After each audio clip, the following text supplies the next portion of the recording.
черный порос на надевание. Эх, яблочко, ты скоро копнула, как из там кричи, пузо лопнула.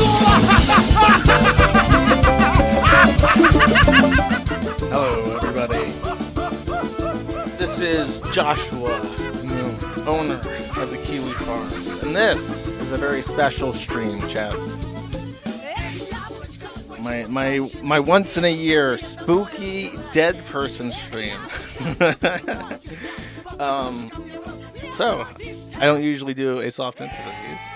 I figure we should just get into it. In case you're wondering, that's Yablachka, but that is the Black Army version, the Ukrainian Black Army version of Yablachka, which is a Russian war song that has a very long history. Surely that's not foreshadowing. So just as a quick rundown, in case you've never seen these before, I go chronological. There's no fancy narrative plot to this. I go from what I know about them as early as possible to the last thing notable about them. And of course I have my notebook and my slideshow. Let's just get into it. Coach Red Pill was born in Burbank, California, to two Chilean immigrants in, I believe it was 1968. He is old. He was 50 plus when he died. Burbank is, I believe, the smack dab between San Francisco and Los Angeles. But he actually went back to Chile to study at a bilingual private school. So I believe he's from a rich upbringing. He moved to the United States, or his family did, from South America before he was born. He was born in the United States. Traveled back to Chile to receive a premium education at a economic rate, basically. And then from his graduation, he was a English teacher, which is not what I expected when I looked into him. He was basically just one of those guys that, like, a traditional expat job. He traveled around Latin America and taught English privately and I believe in schools. However, he had bigger dreams. He wanted to be an author, and eventually he wanted to be famous in Los Angeles. So what he did is he went back to school at Dartmouth, and he published a book that I'm going to struggle to pronounce. It's called Toma Arazura, which is on your screen, and that says the Chilean archetype.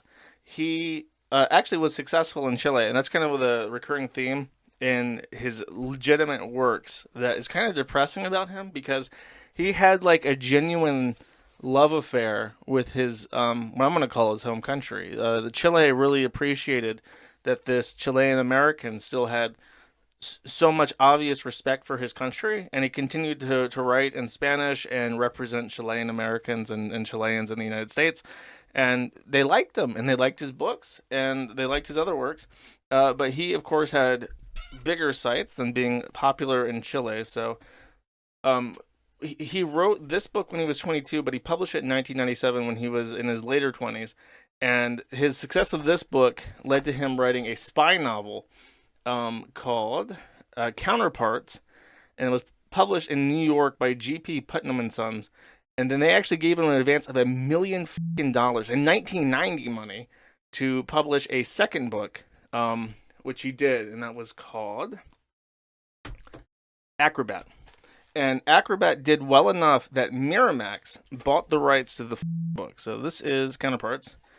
It's like a CIA crime novel, and this was the sequel to it, Acrobat. Big, bold letters, Gonzalo, Lira, just front and center. You can't miss it. Our boy Coach did write this book. And again, it was so successful that I don't even think you need to translate this. This is from a Chilean newspaper, again paying respects to him, saying, El hombre del millón de dólares. The $1 million man. The Chilean newspapers wrote about Coach and called him the $1 million man because Harvey Weinstein's Miramax bought the rights to Acrobat.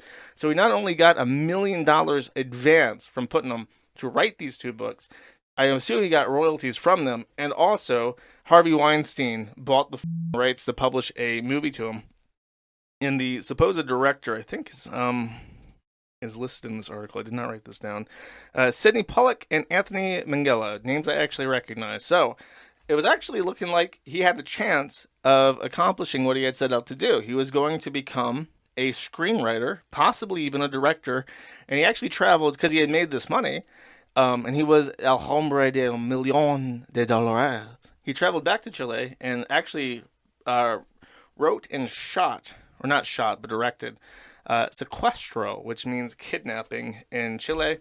And basically the plot is that this Chilean millionaire daughter is kidnapped, which is the exact same plot of another thing that I'll mention way down the road. And this did well. In this archive, the first film of a Chilean cinematographer, Secuestro, landed 2nd place in the box office. So his home country film, Secuestro, did well enough in Chile that he was actually 2nd place when his movie debuted in the Chilean cinemas. So they actually liked his movie, and they liked his books. So it seems like he had a place to stay in his home country, in Santiago, but he decided not to do that.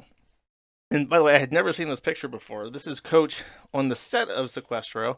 I believe that this was shot by one of his producers who relinquished the rights to this photo into the public domain when later events happened that made him a little bit more famous than a Chilean filmographer. But I like this picture of him a lot. It's like, this is Coach in his prime. It literally doesn't get any better than this. Secuestro was a 2005 film. And after that, I scoured the internet to try and figure out what happened next. And I would like to show you the results of my findings. This is literally hours of work. 2005, Secuestro is screened in Chile. And in 2010, Gonzalo Lira publishes an econoblog on the internet on Blogspot. Between these 2 points, I have no idea what he is doing. It's a complete mystery to me what he's actually up to. So, here's my thoughts. Here's my speculation. Gonzalo is at his peak at this point. He has just debuted a film in Chile, which came in 2nd place at the box office when it was released. He had also had 2 successful books published by Putnam & Sons in New York City, and the rights were bought by Miramax in LA for creating a movie which never came about, which is, I think it's a fairly common thing that they buy the rights to stuff and then it just never materializes. I think that's pretty common. But I think during this period, he was really trying to make it big in LA still. And he might have had some personal problems, which he alludes to in his videos. My speculation, which is baseless, but I'm kind of just filling in the gap between point A and point B here, is that he really tried to make it big either in publishing or in screenwriting, and it just didn't happen. And he might have had a sex pest incident. I will explain. This is his blog. This is just Gonza. When you see his name written as a URL, it's like the hardest thing to pronounce in the entire world. Gonzalo Lira at Blogspot. This blog is now completely eradicated. And you have a list of all his articles. Almost all of them are bizarrely centered around economy. Now, economy is like completely outside of his realm. He did like spy thrillers, and he did books about coming of age. He wrote a movie about like an action schlock thing with a thriller, and it's like none of that is economy. But for some reason, after he had made his money, he fancied himself an economist, and I think he may have even had when he graduated in Chile, he might have had a background in finance because of a story that I'll play later. But it was definitely not something that he had focused on in several years. So he kind of pandered to the zero hedge, the sky is falling, hyperinflation coming yesterday type crowd.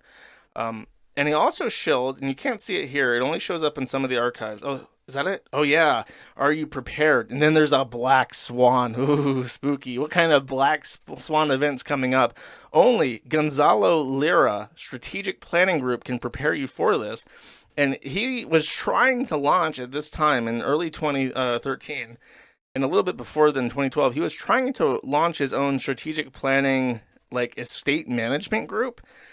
That went absolutely nowhere. Outside of this single page website linked to from his blog that was mostly econo stuff, I can find nothing about his strategic planning group. So this kind of fizzled. I think he launched the site. He's like, yeah, he tried to convince some people to give him money.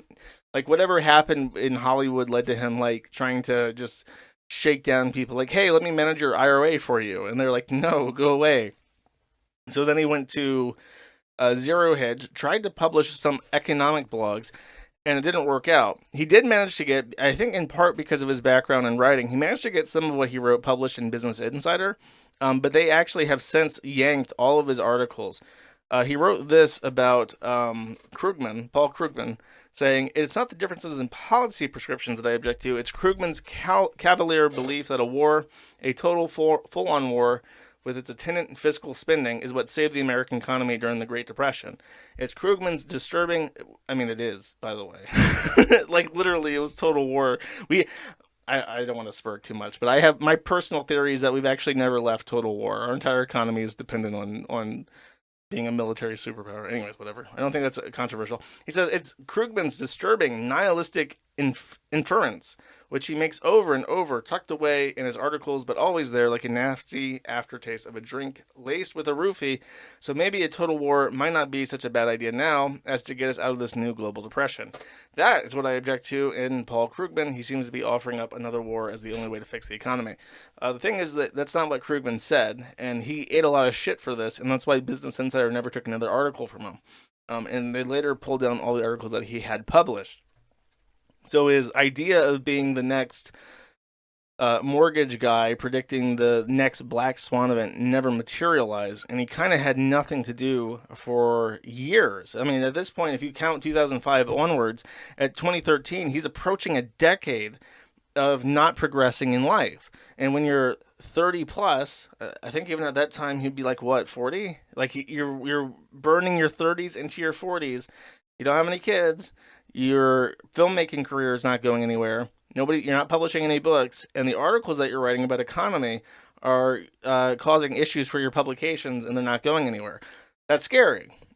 So he tried to find a new audience not involved in finance, and he hopped over again to trying to give advice. So this is his Reddit account for the Coach Red Pill moniker, which is the name that everybody knows and loves him as. He tried giving advice to women. He tried giving some political thoughts about Kathy Griffin's performance art, which is this is actually in 2017. So he was doing this a while before he started going into Reddit. But this is an example of the kind of advice he got that was received well. This is in our Red Pill, which is now a quarantine subreddit. But he says, do you suffer from depression, social anxiety, are mental health issues keeping you back from your full potential? Then keep those problems to yourself unless you want people to think that you're a beta cuck loser herb bottom. I don't even know what the fucking herb bottom is, but you don't want to be one of those, according to Coach Red Pill. And then other elderly people agree. Heed these words, older guy here. I have anxiety and depression stemming from my childhood. I will never tell anyone. Nobody cares. This is true. See, the thing about Coach Red Pill is that so in the weeks I've been planning this, I have listened to the entire library, the entire catalog of every Coach Red Pill video I could find that weren't like his live streams that I'll get into in a bit. Coach Red Pill, his videos are very bad. Actually, you know what? I can explain this after I play a Coach Red Pill video, because I have that one lined up. This is his quintessential video, the most famous video that he's ever made, until certain events happen in this timeline. And I think I'll just play it for you. It became a Patreon exclusive, but this was actually published to YouTube and got him in trouble. And that's how he kickstarted his Patreon. He said, oh, the videos that I can't post on YouTube because of the feminine, you can get on Patreon. So that helped boost his numbers up. Women are like dogs. They are exactly like dogs, and never forget that.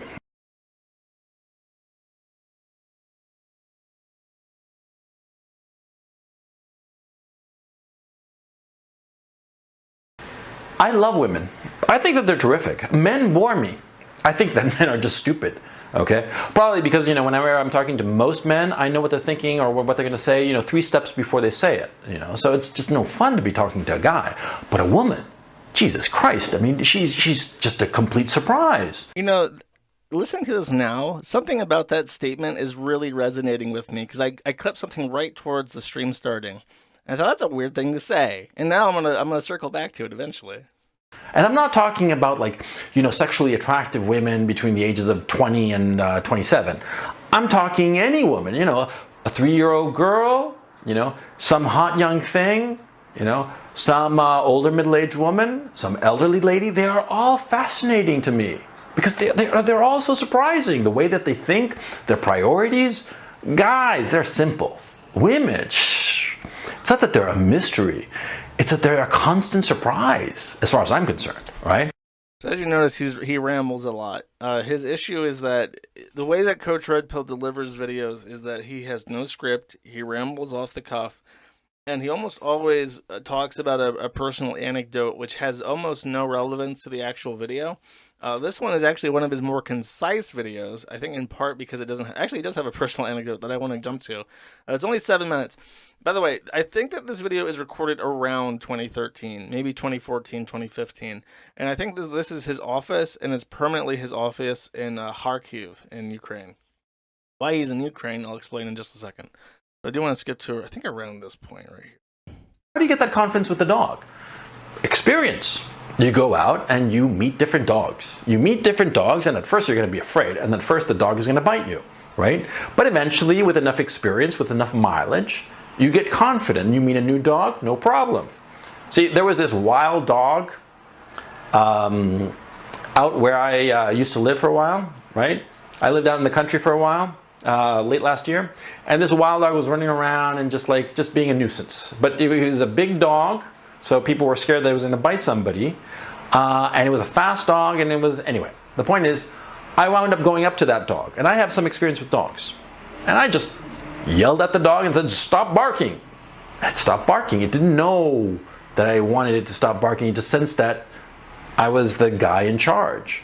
See? The dog chilled out. Soon enough, we became fast friends. Soon after that, started hanging out at the house, And it de facto became the guard dog, right? Why is this? Why did this happen? And by the way, this is the trigger for this post. Because I realized, I had enough experience with dogs to get the dog to chill out. And the same with women. When I was young, I was terrified of women. I shat bricks whenever I'd see a woman. And when a pretty girl would look at me, I was terrified, tongue-tied, or worse, I'd say just a lot of stupid and she'd look at me like, "Oh God, get away from me, you." That's what she used to say. But I got enough mileage in my system. And also I discovered that if you're funny, girls like you. See? You have experienced a Coach Red Pill video. Bombastic premise, title, clickbait, an introduction, rambling, incoherent, a personal anecdote that seems to be completely made up and also has very little relevance to the actual story, and then more rambling. That's every video. I have now listened to dozens of hours of this. I don't know. I just got a little bit more. I just got to listen a little bit more Coach Red Pill before the stream ends, and then it's over finally, and I never have to hear from him again. So this is a pretty clever tactic. I'll say it like that. Pretty clever. You have that format, and this is the right time too, because this is around 2013. You have to remember what's happening during 2013. Gamergate. You got the feminazis. You got the culture war. You got the start of Red Pill stuff. So it's the appropriate time to get in there and trigger all those feminazis and get all the clickbaits and shit circulating around on YouTube and get people donating to your Patreon. Exactly the right time to bust in. So he did quite well for himself. However, much like everything else that Coach Red Pill does, he did not have an original idea when starting this. He was heavily inspired by a guy called Roosh V. You may recognize this guy or this name because he led a very popular website called Return of the Kings, and then also the Roosh V forums, which was kind of like an incel-ish. It's hard, not necessarily incel, because incel came after. This was the origin of the manosphere. This was kind of the emergence of internet pickup artistry, of red pill philosophy when it came to women. How there's a game to be played with women, that the liberalization of the sexual marketplace is an inherently bad thing. Women should be caregivers and nothing else. That's right around this. And Roosh was the guy. The guy. Well, like, this guy knew how to troll people to get people talking about his sites and driving legitimate traffic to his site, and he made a ton of money. You may also notice that he's an author. There's a book down here called Bang Poland, How to Pick Up Women in Poland. Bang Colombia, How to Pick Up Women in Colombia. And Bang Ukraine, How to Pick Up Women in Ukraine. Circa 2012.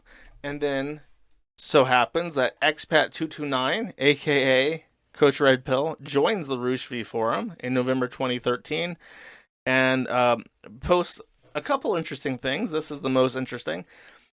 In my experience, demanding that a woman give you sex or any other sex that is distinctly and deliberately painful is kryptonite to women. Yeah. Once they take it painfully, they surrender completely. The old John Mellencamp tune is completely on the money. It hurts so good. Yeah. So it seems like he literally took this guy's advice and moved from the United States to Ukraine. Then he begins his red pill enterprise of his own, because imitation is the most sincere form of flattery. And since I have listened to his entire catalog, pretty much, I have picked out choice Coach Red Pill videos that we can watch together. This is probably in total, I would say maybe... Let's see. I'll probably play about 20 minutes of stuff from Coach Red Pill just in this, or until I get bored. This first one is an example. The ones I pick, by the way, are not necessarily indicative of his usual content. The women are dogs thing is a little bit closer, but it's usually his like philosophizing, because he has a degree in philosophy. That's what he got from Dartmouth. It was philosophy and history. So he kind of waxes philosophical about a couple different topics. Ties in an antidote that always sounds made up. But there were a couple parts where he had actual advice, such as this. Go to Africa.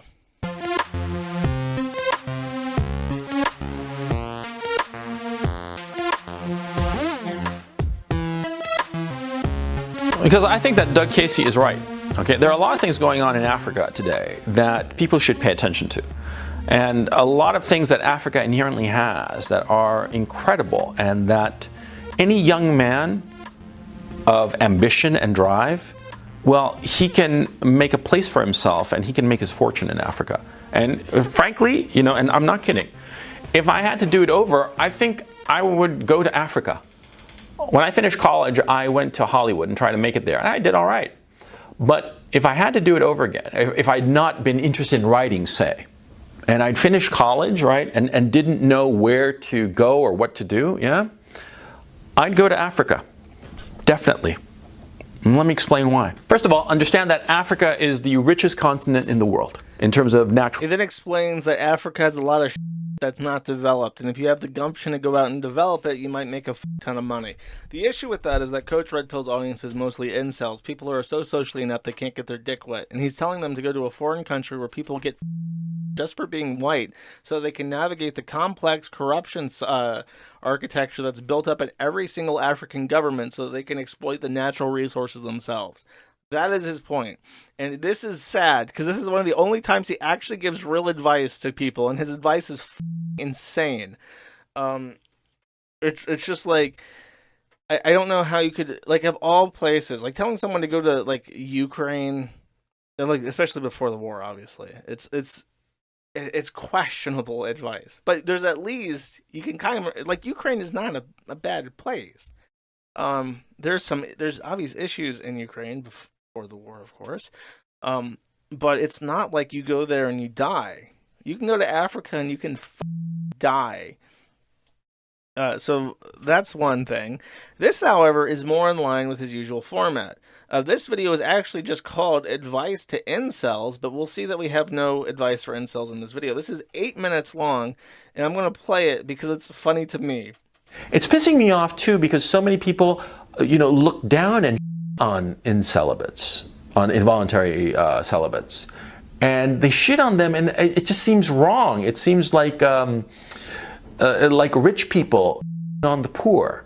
You'd think that's pretty Polish, right? If somebody were to oh, I'm rich, I'm a millionaire, and so, oh, you're not a millionaire, so on you. That's exactly the attitude that so many people seem to take to involuntary celibates. Instead of trying to help them, they shit on them. And I personally just think that that's wrong. I'll show it. In Education for Incels Part 1. Okay, so before I get into this, let me explain. I've said this several times over my podcast, but I'll reiterate it here because it is most applicable. You cannot give advice to incels. The moment that somebody has accepted the terminology incel as a self-descriptor, they have confined themselves to loneliness and they embrace that concept. They reject advice. They do not want advice. Any advice that you give them is wasted because they are content with their misery and is a part of their personality and a badge of honor that they wear. If you are a man giving advice, unsolicited advice, especially to an incel, you're wasting your time. If you are a woman trying to give advice to an incel, just be aware that he's actually trying to f*** you and he's trying to get pity sex. So that's what's happening.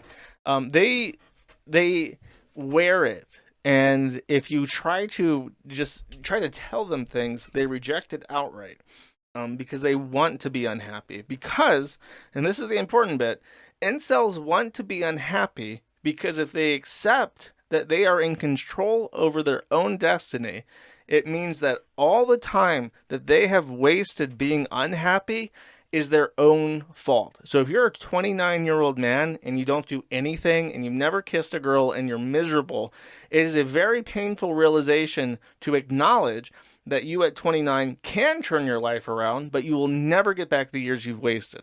So that is why incels are perpetually miserable and why there is no way you can penetrate them and give them what they need to know to succeed, because they don't want it. That said, here's what Coach Red Pill's advice is.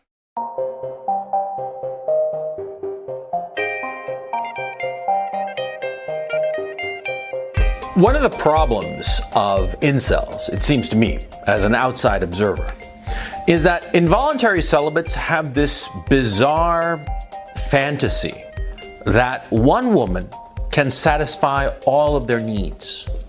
That there is this one woman who will be their everything. He's kind of right. Incels do believe that, what they really believe is that there is potentially a woman that will swoop in like a fucking guardian angel and just fix their life for them and then give them sex and then also take care of their kids and also allow them to be a man-child without any responsibility. And that's a fantasy. The problem is that Coach has misinterpreted this and will give them bad advice. I'm here to tell you, there is no such person, not for any man. There is no one woman who can be your everything. Okay? Let me give you my personal experience. I'm going to talk about things that actually happened to me. And, there's no advice in this. Some guys complain, so there's no advice or there's advice. There's no advice in this. And if you were to try to extrapolate this story into advice, you would be insane. Just to not get into trouble today, I'm going to talk about things that happened to me, 20 years ago. Okay. In 1998, I was living in New York City. I had a place in Lower Manhattan. Bump this up to 125. Nice loft. And I was dating a girl called S. She was some kind of woman. She was tall, like I like them. She worked in like sort of like a corporate environment, 5'9", 5'10", something like that. Cuts really help make this feel insane. And she had a body that had been like made by hand. She was what, at the time, she must have been, it was just like, 28, 29, something like that. And she had a place in the Upper East Side. side, and I forget, 27. So she worked like the financial legal area. An incredible body, and she was very successful. Now, she was my official girlfriend, right? And, I would go with her to parties, and she was the girlfriend, and I was the boyfriend. I was the successful novelist boyfriend, right? And she was this successful go-getting girl. And so I'd go with her to dinner parties that she'd have with her bosses and stuff. And these like social events, okay? And at the same time, it pains me to admit it, but even though S was just very, very hot, I was also seeing a girl called, let's call her L. One of the best I've ever had in my life. Now, L was not my type at all. She was this petite little redhead in just this tight little body. 5'1", 5'2", I mean, really just short. She wasn't trashy per se, but she was kind of white trash. I mean, she was just, oh, unbelievable. Having sex with S was all right, a little bit of a chore sometimes. With L, it was just incredible. It was just fantastic sex. Best sex of my life, no question. The sex with S was sort of like a chore, and it was not a very pleasant chore, to tell you the truth. And I suspect that had it not been for L, I would have broken up with S a lot sooner. But L was just, she just gobbled me up, right? Oh man, I shouldn't have used that terminology. But anyway, there was S, who was my official girlfriend, and L, who was my side piece. And at the same time, there was S, but actually, I'll have to change her name. The third woman, her name was F. Let's call her F, okay, just to keep them straight, because I just suddenly realized that they had the same first initial. But F, this third girl I was seeing, she was the girl I talked to. I talked to her about books, about current events. She was the girl I would talk about things that were going on in the news, because S, my official girlfriend, she just wasn't interested in that, or she was interested in like gossip insofar as her business was concerned, but she had a fairly curtailed set of interests. I mean, she was a great girlfriend, but she wasn't intellectually stimulating, to tell you the truth, and that's why I had F. F stimulated me intellectually. I mean, I could talk to her about anything. About my favorite band, Rush, of course. I could talk to her about movies, and we'd have like long discussions about movies, about books, about culture. We'd go together to the museum. I love going to museums, right? And S, the official girlfriend, hated going to museums. And quite frankly, L was just not, I do not think that she was culturally equipped to go to a museum, to be quite honest. But F, I'd go to museums with her and I'd have a great time with her. Never slept with her, even though she wanted to have something with me. And I feel like we need an inception horde at this point. And she was just sort of like, she was my beta orbiter, okay? Because people always talk about a beta orbiter being a guy, going around a girl, right? But there are also girls who go around guys and who, pine after the guy for ages, right? The fact of the matter is, I didn't even realize that F wanted something with me until years later. But that's another story. And then finally, there was a fourth woman in my life at the time called A. And A was the girl I told all of my hopes and dreams to. Now A, she was married to somebody else, and I had no sexual interest in her whatsoever, and she didn't have any sexual interest in me either. We were each other's literal best friends. We would talk about like emotional shit, right? With A, I would tell her like my deepest, darkest insecurities. I mean, really, stuff that you'd share with your priest or your shrink, right? And I considered A my big sister because she was a little bit older than me, and she was married. She had a couple of kids, and we were just simpatico, right? And she would tell me deep, dark secrets about her marriage and her emotional life, her personal life, all kinds of stuff. And she would talk to me about things regarding, her husband and other men in her life, and she wanted my opinions in order to understand it. I was her gay best friend. Coach Red Pill, everybody. All of his videos, all of them. So you may have noticed there's no fucking advice in there. What he's trying to get at is that there's no one woman that's going to satisfy every one of your needs. What he bizarrely confesses to is that he doesn't, and this is what I was talking about with the Women Are Dogs video. He bizarrely confesses something that I didn't realize until I put this stream together. Coach Red Pill has no male friends. He is completely surrounded by women, and apparently, if you even fucking believe this, is engaged in 24/7, gay best friend ops, trying to pit women against each other, trying to cheat, trying to talk. Like, there is never a moment in this man's life where he's not talking to a woman on the phone or something. Like, what the fuck? So, yeah, he's the gay best friend, apparently, but usually what a guy has is girl and then guy friends, a bunch of guy friends. In my life, I have guy friends that have different expertises and different interests and who I can confide in on specific topics. And I keep everything very nicely compartmentalized, and it works great. That system works fucking great. Coach Red Pill seems to not have any male friends and instead just has different women that somehow combine to form like a perfect GF Voltron for him. It's truly a fascinating insight into the Coach Red Pill mind. One of the things that was interesting about his past prior to this, by the way, was his obsession with getting shit on his dick, and he decided that he's actually going to canonize getting shit on his dick as an advice video. I have to admit that it's kind of embarrassing to be doing this video, but you know, what the fuck. See, this topic it's not easy to get into, or maybe I'm just squeamish, who knows what the but it's actually kind of important. It's actually kind of very important insofar as the whole man-woman thing is concerned, insofar as the sexual relationship that you will have with a woman is concerned. Because sex is, frankly, it's women's kryptonite. It is a big deal. It is a lot bigger deal, especially in long-term relationships. And let me explain. Okay, so you have to understand, you know, I'm talking about a normal girl, and not some porn star who's had sex, you know, morning, noon, and night for the past 10 years, right? I'm talking about most normal girls, most normal girls who have had a normal sexual experience. For them, sex has been a rarity.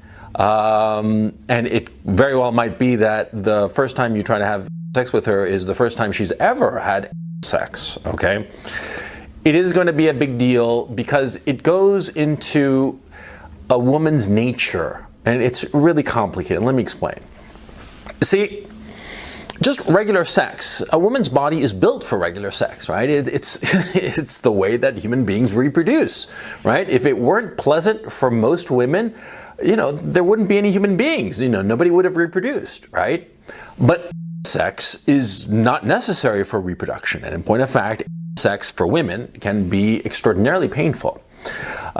Even in the best of circumstances, it can be very painful, okay? So women are kind of like ambivalent about it because on the one hand, they recognize that it's going to be painful. On the other hand, and here is where the thing about women's psychology kicks in. See, a man who f***s a woman is dominating her and owning her in a way that she wants to be owned.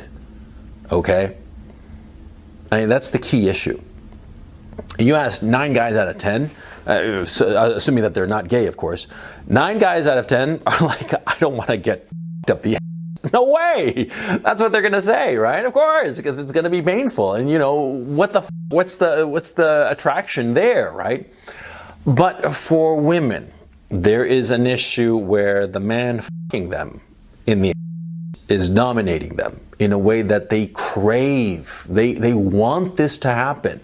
Believe it or not. It's hard for most men to grasp this truism about women, but they crave sex. They want it, even though they're very leery of it.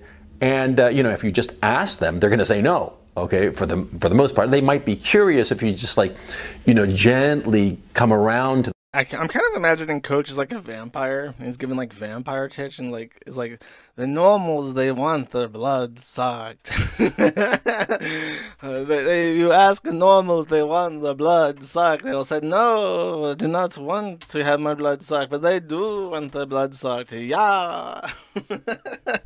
He spent too much time up in the mountains.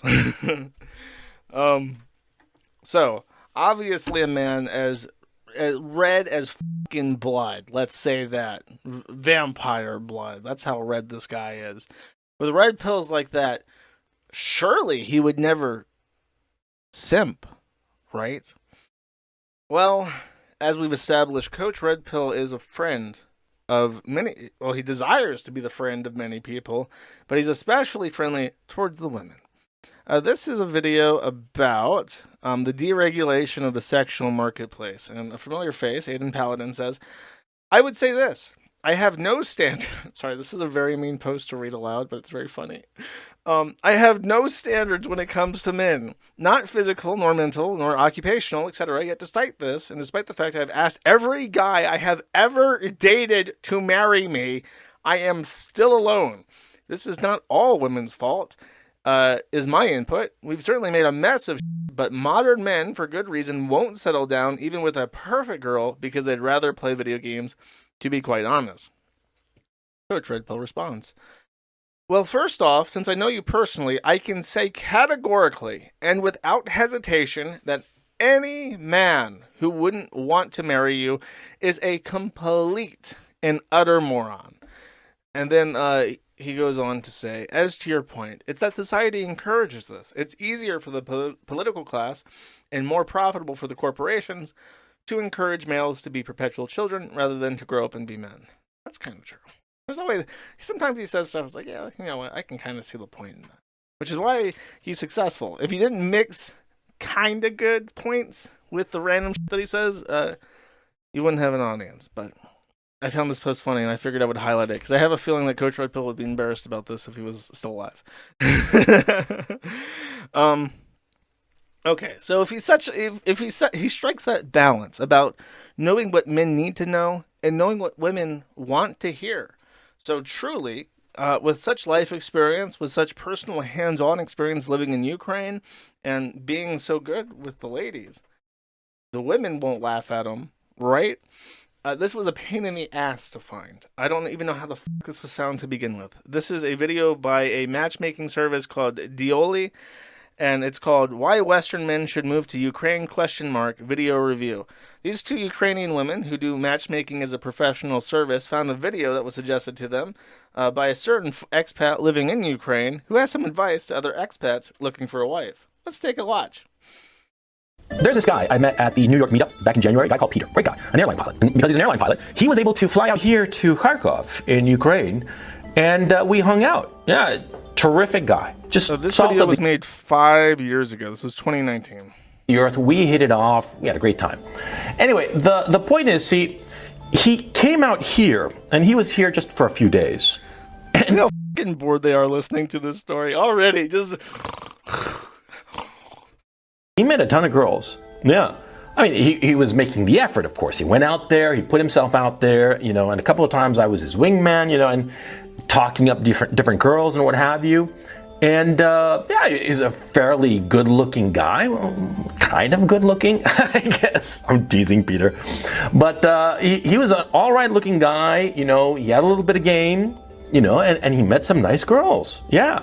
He got some addresses, he got some numbers, he got second dates, you know, and he was here just for a few days, right? And it got me thinking, yeah.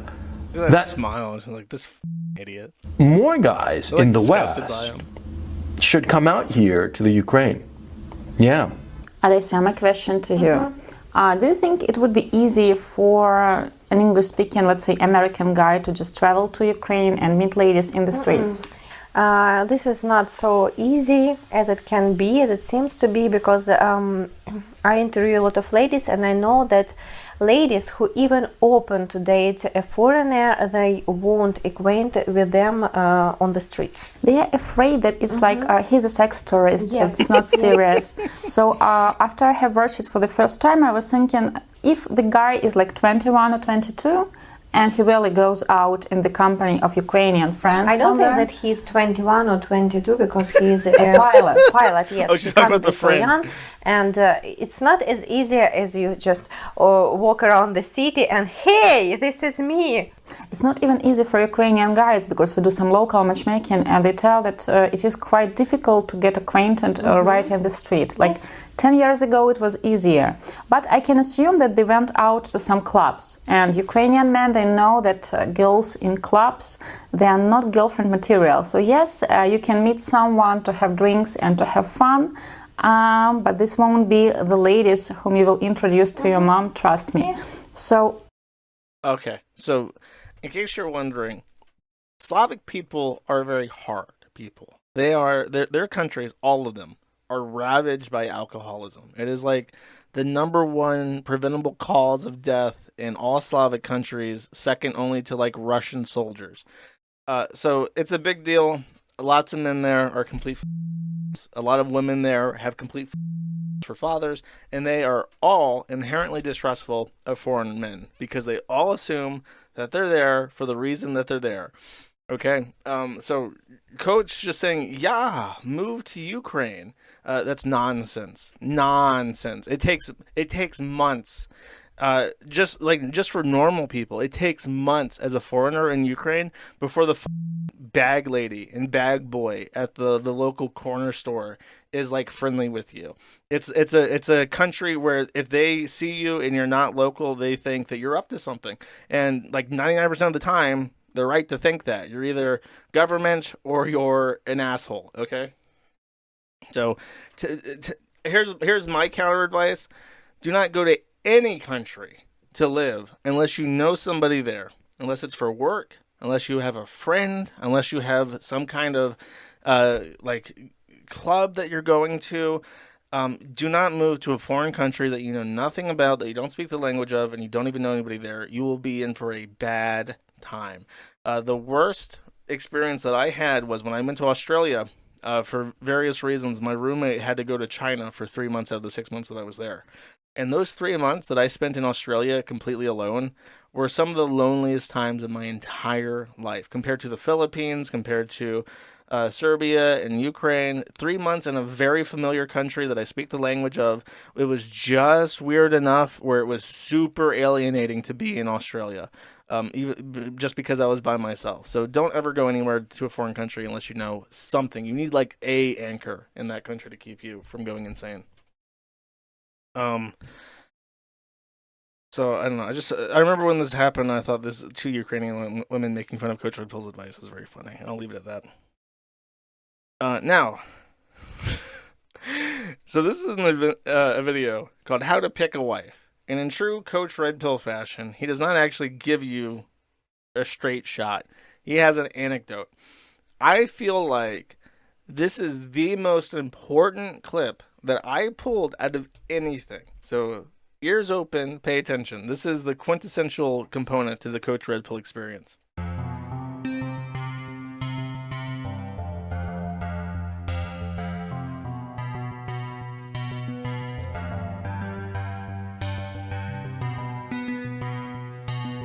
In my last year in college, I was dating a woman named B. That's not her name, or initial of her name.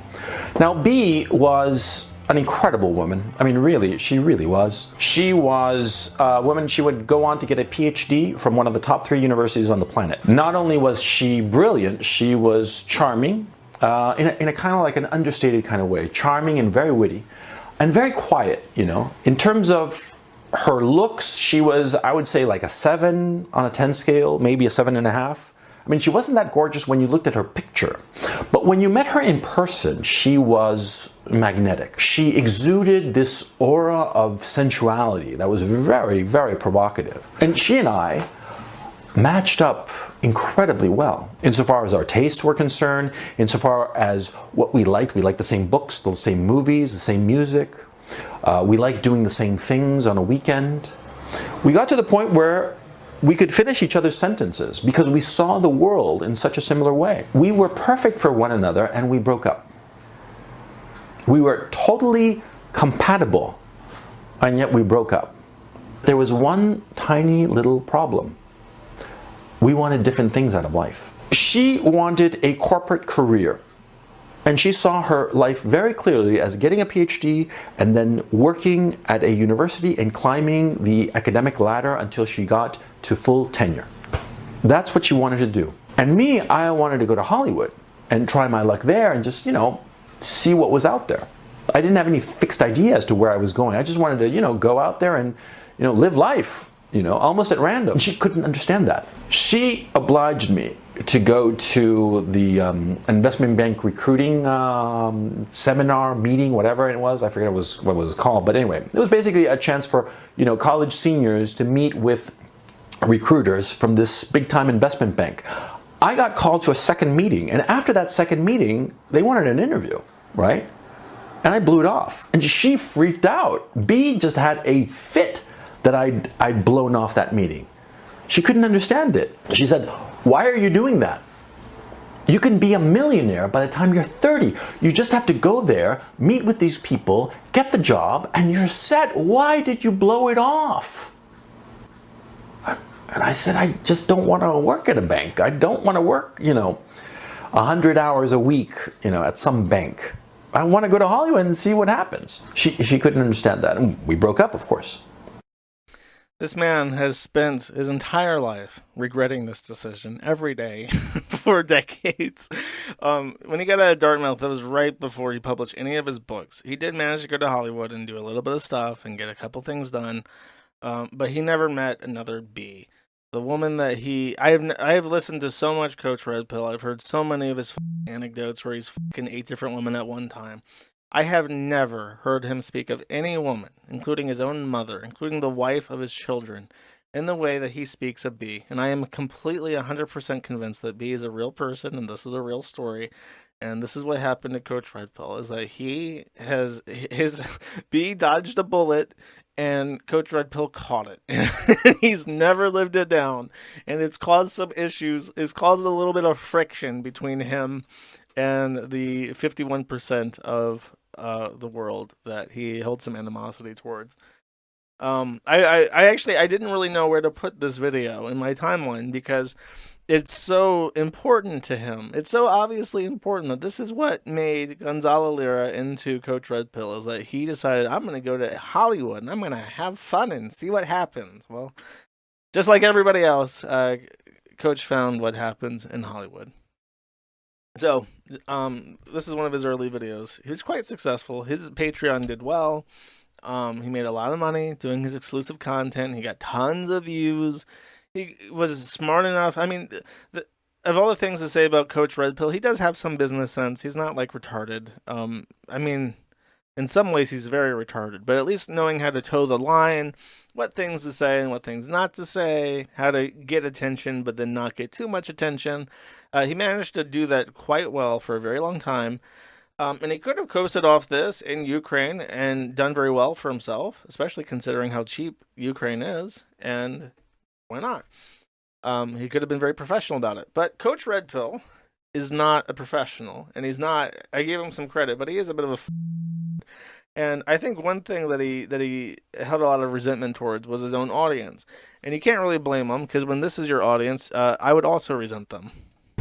I never get pussy. I never got any pussy.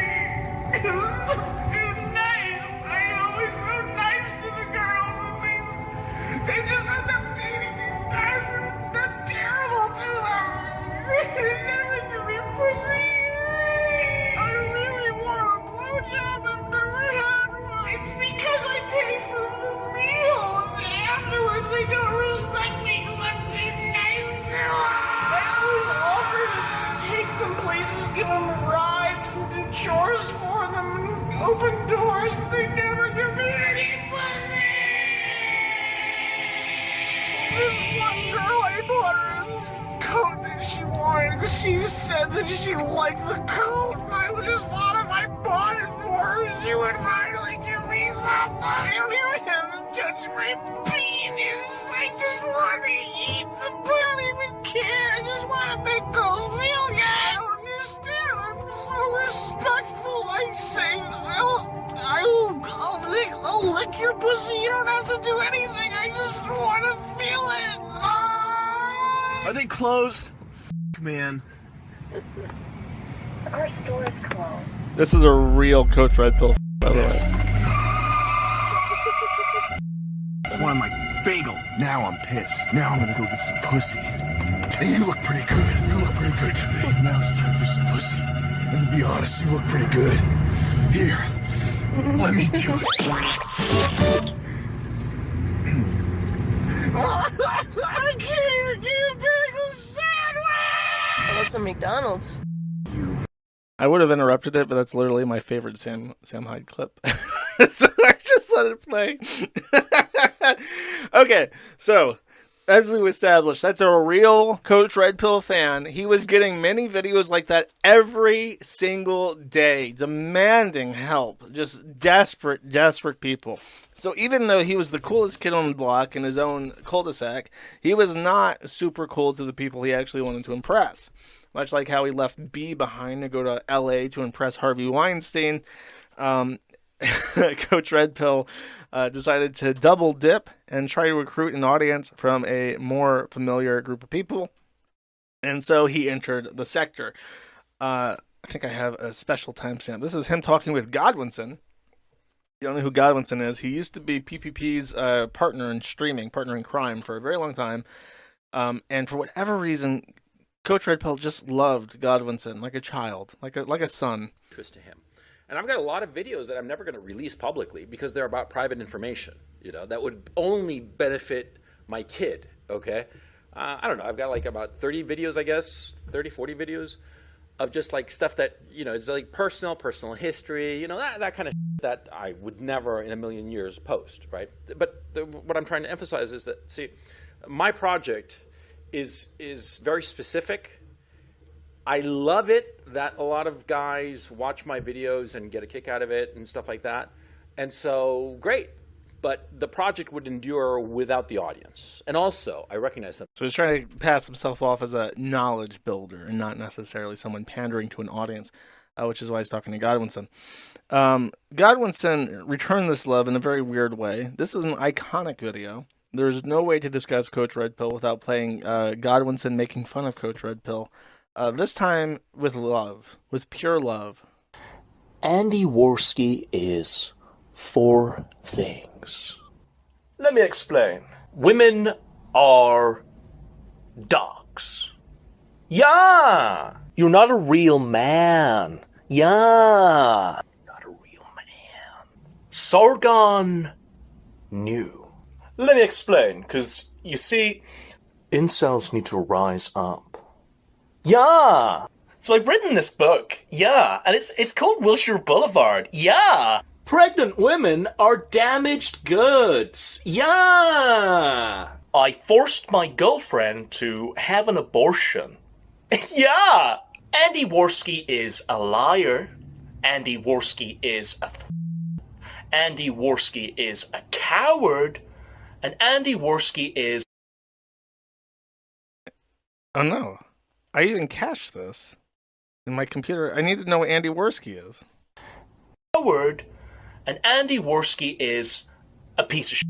A piece of iconic. Okay. Coach Red Pill got so integrated into the sector that here is a absolutely iconic photo of him. Ethan Ralph, Andy Worski, Coach, my boy Coach, right there in the front. And who's that charming boy? Is that Nick Rekieta? It show is. It show is. This is way too much history to fit into a single video, but at this point in time, Andy Worski had gotten into a pissing contest with a crippled Native American man who was obsessed with boxing called Tonkasaw. Tonkasaw had just taken a massive blow to his ego and had challenged Andy Worski to a fight. Andy Worski accepted the fight. They arranged a match, and then Tonkasaw no-showed. And at the match, these people met, and utter despair has fallen on all of them, except Andy Worski. He seems to do just fine. This is the other half of this. You'll notice that now Juju the cow, I'm going to get in the ass, will dress as a cow, formerly known as Dax Herrera, formerly known as, what's his name, Dick Masterson. And then this guy... I don't think anybody knows who he is, but he's probably dead now. He probably died in a car accident on the way out of this event because nobody survived except Andy Worski. By the way, this photo is iconic for another reason. Here we have our boy Ethan Ralph and Coach Red Pill just chilling out as bros. And let's take a little scroll. And we appear to have an accidental exposure of guntal flesh.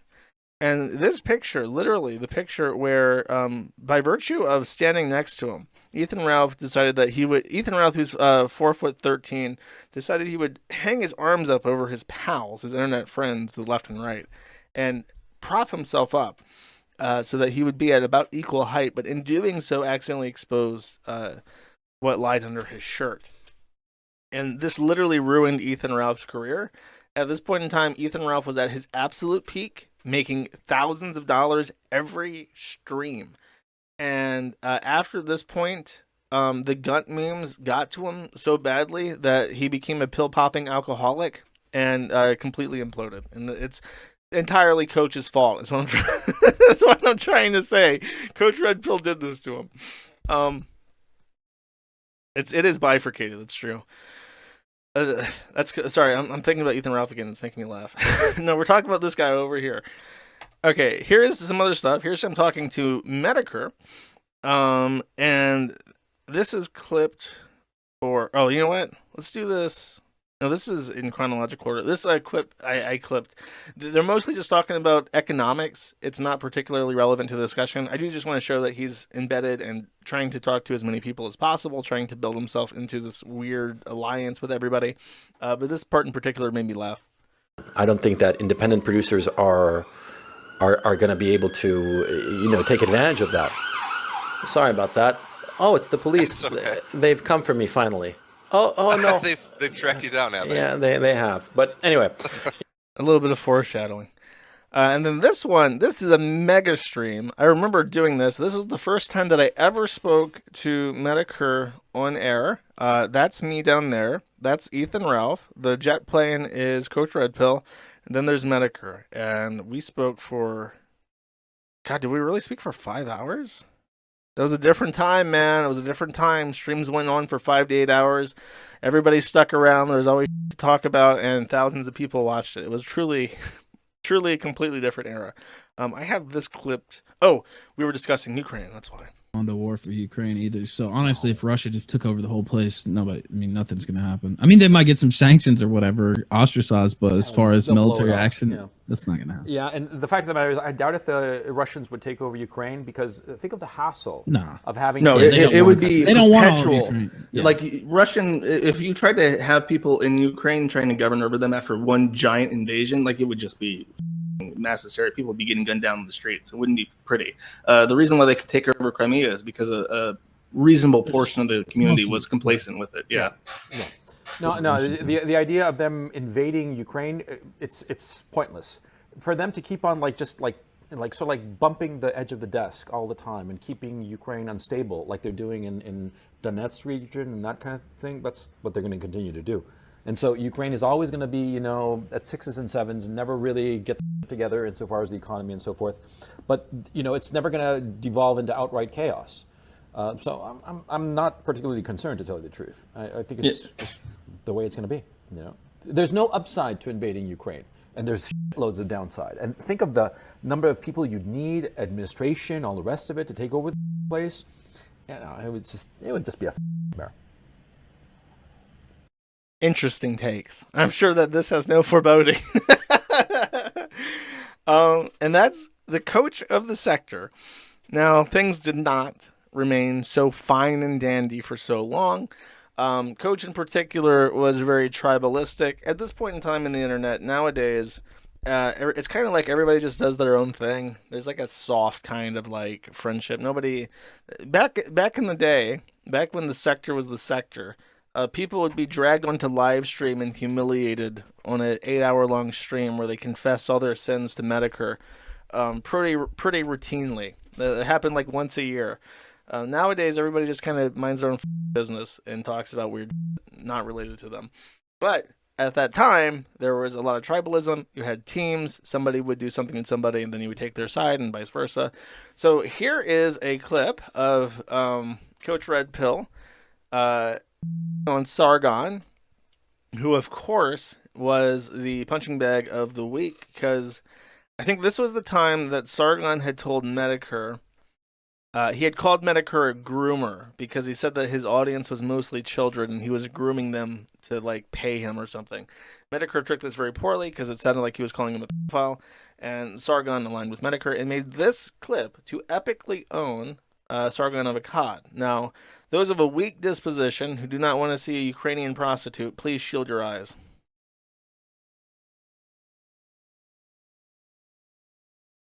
Look at sexy pose. Sexy pose. Turn around. Work it, baby. Work it. Love the camera. Love the camera. Come on. Oh, yeah. The audience loves you, baby. The camera loves you. So, this was him trying to epically own Sargon, showing how well he lives in Ukraine. At this point in time, he is married. I think he has children. That is not his wife. In fact, I have no footage of his wife whatsoever. These streams were on a weird side channel of his called the Stream. And just to give you a kind of idea of what the stream was, it started with him posting on Cow, which is an old image board that was kind of like sector aligned. It was kind of about locales, but it was mostly about like internet drama, internet blood sport. And Coach Red Pill was extremely tapped into this image board, and he watched it constantly. And at the time, he was kind of the cool kid in the room, so his attention to Cal was not unwelcomed, and he would do, because like he was like a real popular YouTuber in the red pill sphere, right? So the fact he would take out the time to do these weird vignettes of like 60-second long videos of him in ultra stylized, like the black outline stuff that Godwinson was making fun of a couple of videos ago, that was like his quintessential stream. He would post these to Cal, and then later started posting them to his own channel called the Stream, which was supposed to be his challenge to the sector, be like his sector channel, and it never took off. It was mostly just him doing weird things. The Andy Worski is 4 things. That was one of the streams that he put out, and it never took off because he's kind of insufferable, and people realize that over time. The big catalyst for realizing that Coach Red Pill was insufferable was Wilshire Boulevard. Coach had always put himself up as a millionaire, and this was somewhat verifiable because of the documents that had been shared already, showing that he had made $1.6 billion as a result of his book writing career. But when he publishes on his main channel and also to all of his friends. So like he went on a bunch of different streams to advertise Wilshire Boulevard, which was supposed to be like an epic action book. I'm assuming it's kind of like Tom Clancy. I remember my grandfather was obsessed with Tom Clancy novels and other books like that. He just read like a ton of that.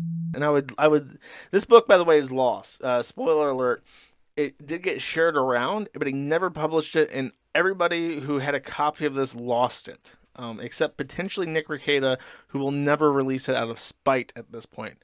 So Wilshire Boulevard is like a lost locale artifact that, if ever found, needs to be like framed and hung up on my wall in my like personal museum of weird that I have. He builds it. He got $10,000 from 155 backers, most of them from his main channel. He was told by mainstream publishers that they would not accept his. Let me just read this actually. Wilshire Boulevard isn't my first book. In the late 90s and early 2000s, I was a commercially successful novelist. I published thrillers on the Putnam, Random House, and St. Martin's. My novels translated into a dozen languages. In fact, my last published novel, Acrobat, was purchased by Miramax for Anthony Minghella and Sidney Pollack to direct and produce. In the early 2000s, I left publishing to pursue other interests. However, my writing addiction never left me, so in 2016, I tried to get back into publishing. I tried to publish Wilshire Boulevard with mainstream publishers and got BTFO'd. They rejected it for being too problematic. One New York editor went so far as to call it hateful and misogynistic. All because in my novel there are a few criticisms of feminism, and some of the female characters act in less than exemplary ways, i.e. no Mary Susan sight. I forgot about this until just now because I am a professional streamer and I do this and take a great deal of care into it.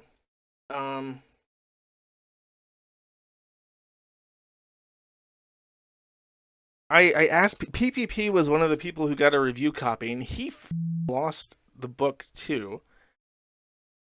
And I said, what was with the book? And he said, buddy, the book was insane. Coach had a self-insert where he put a gun up a woman's to fuck her, and a furry convention got shut up, and Coach had to save them. That no one has released it is insane. Well, he had a copy, and he lost it. So women are not treated well in this book, and it might be a little bit too much. I think he's right.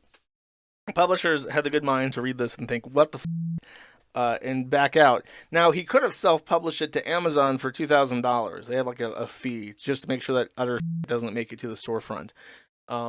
But he decided not to do that and instead crowdfund it despite being a potential millionaire, and published this where he basically admitted that he was a loser in the process. He says, that's it. That's my pitch. I hope you'll join me on this new adventure.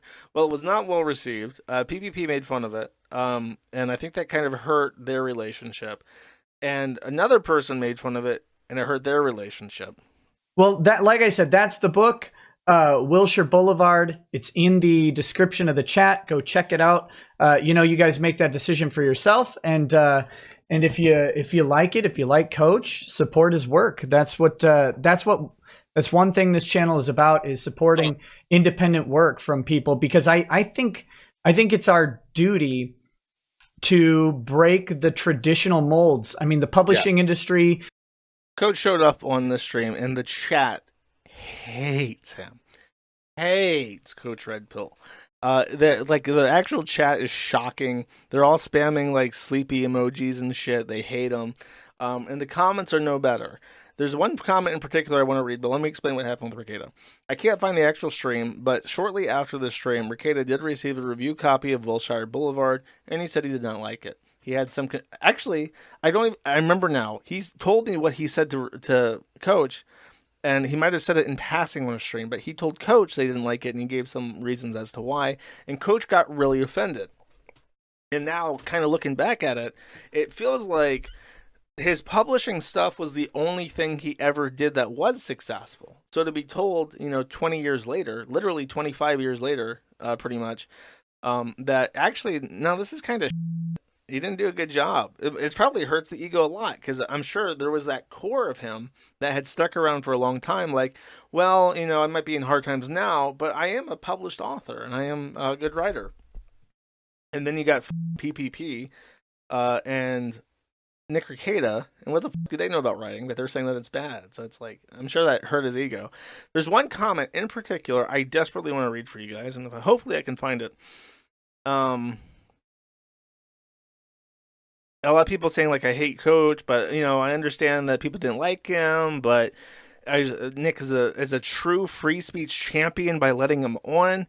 But this guy whose name and avatar just seemed familiar to me. I honestly don't know if he's like a listener or if he's like an ex-Ricada fan, but Sponge6197, 5 years ago, 2019, says this.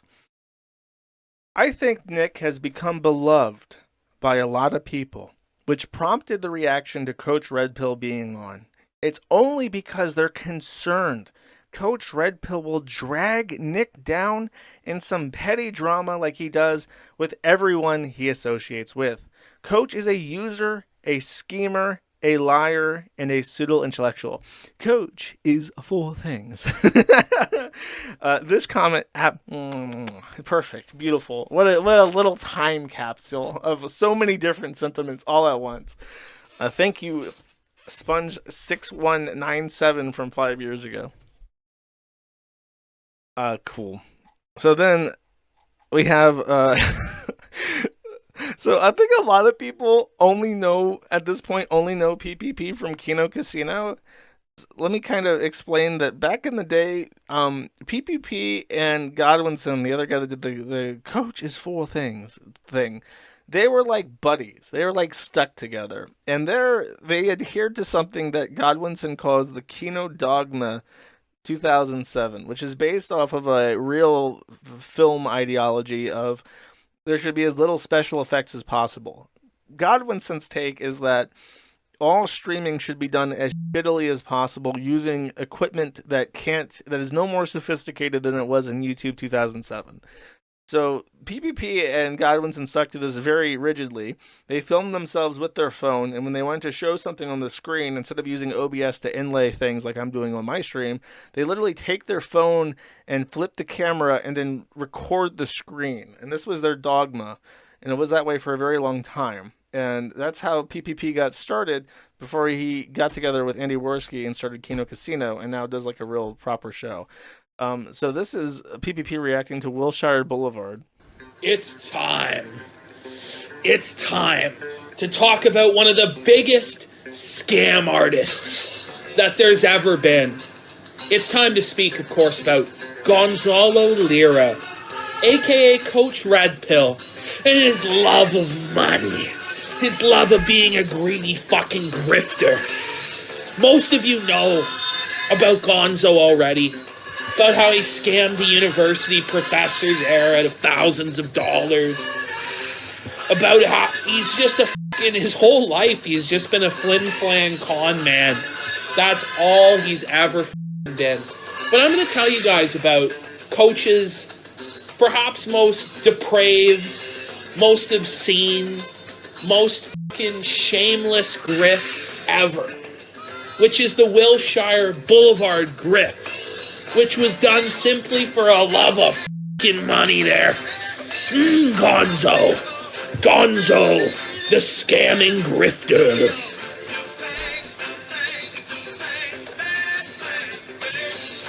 Let's get ready. It's the golden fucking age. Do things, bad things. It was a different time. It was a much more simple time.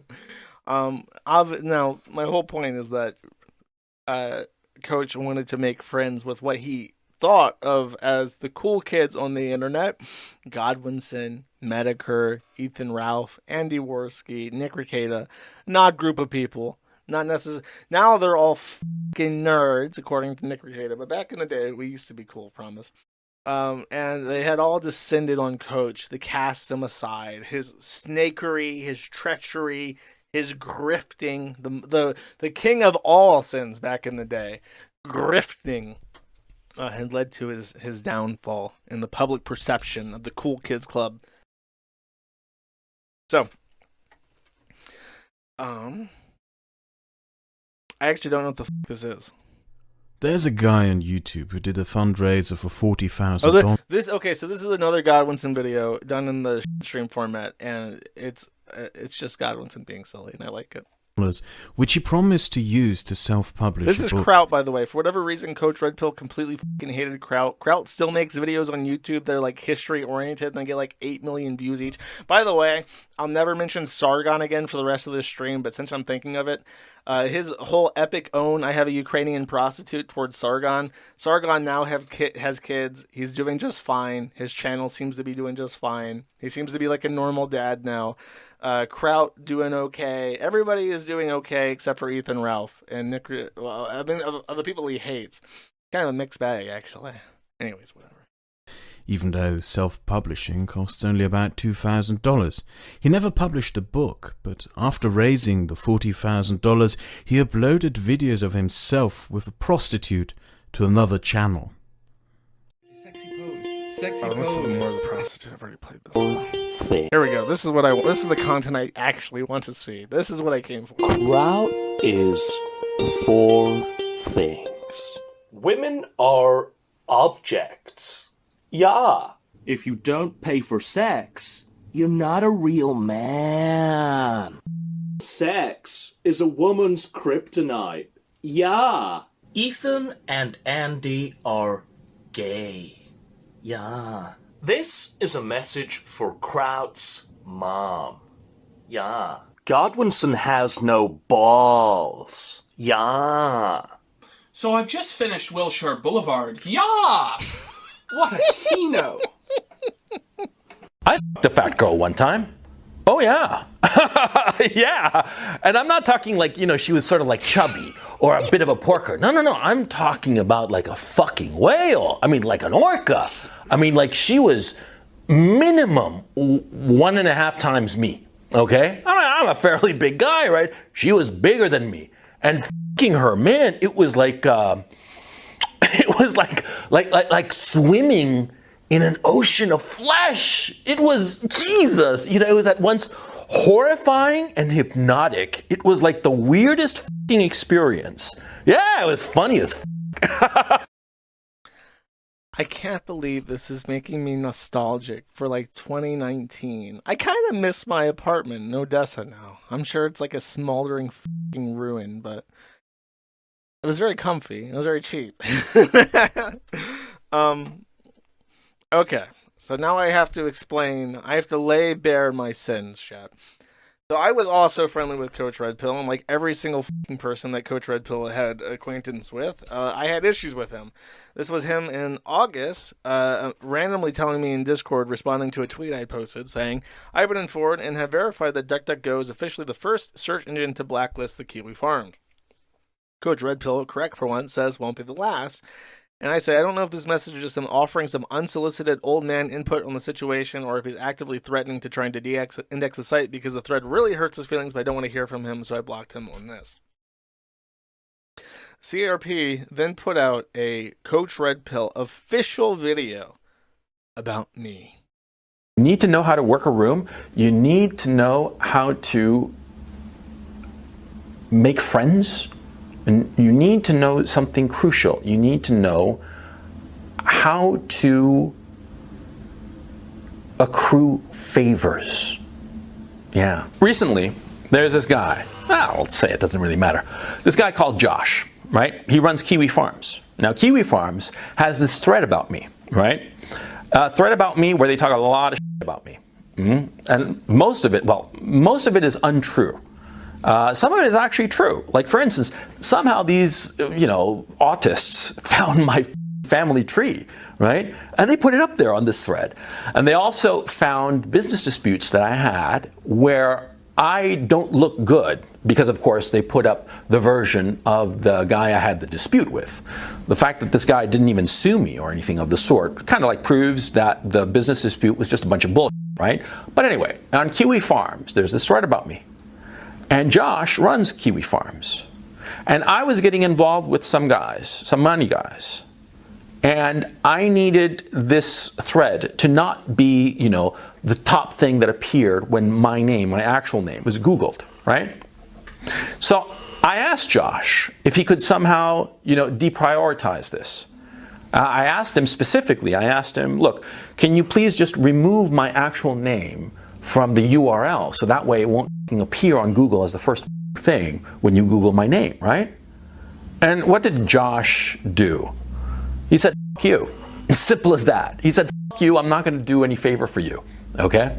I wasn't offering him anything, by the way, okay? I just asked him as a favor. I was just putting out a chit, right? I was putting out a marker. I was telling him, basically, I'm going to owe you. I need this. It's important to me. I wouldn't ask it otherwise, huh? And by the way, the page had been up for, I don't know, over 2 years, I think. No, coming up on 2 years, a year and 18 months, okay? So the page had been up there for a while, but circumstances were happening in my own life whereby I needed this page to sort of like, go down.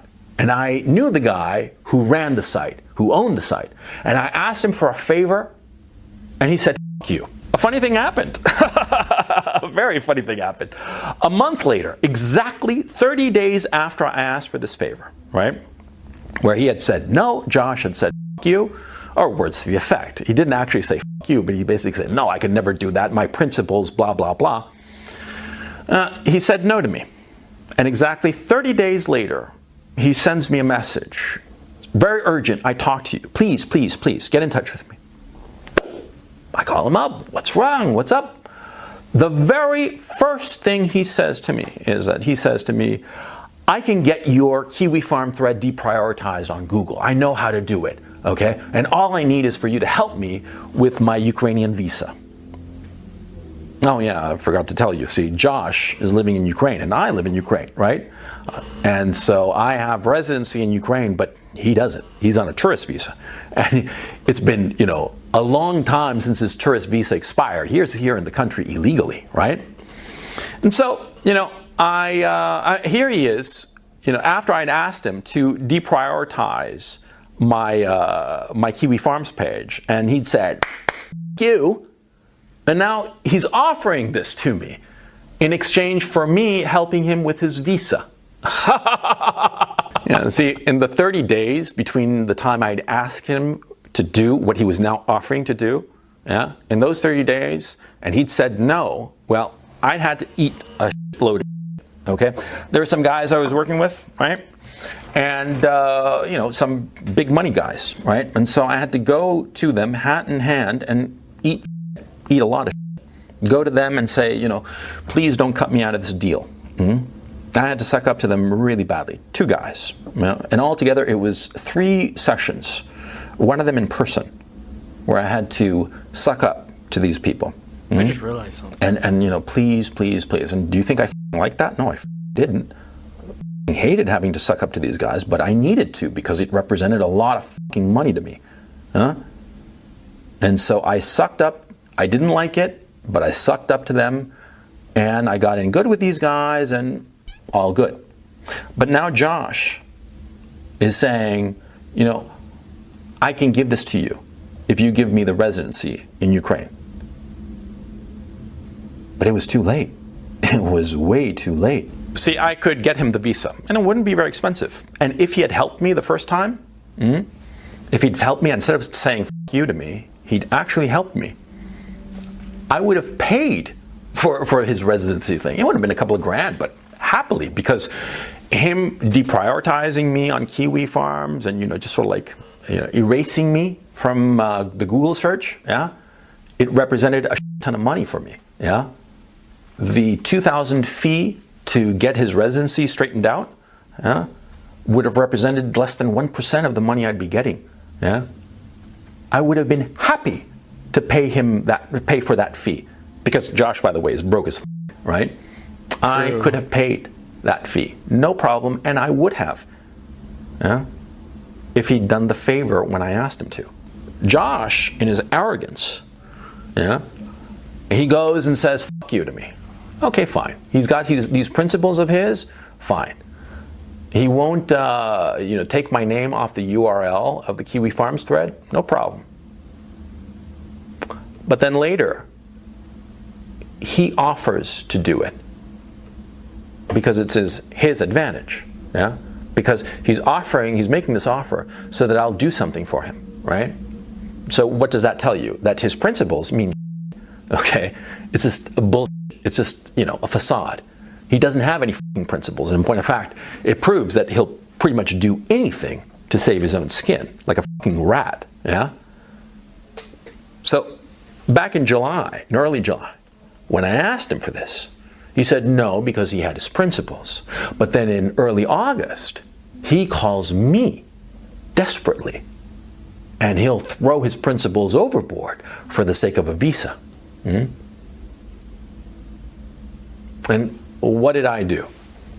I said "f you" to Josh. Oh yeah, of course I did. Yeah. See, I asked for his help, and he gave me some bullshit excuse about his principles.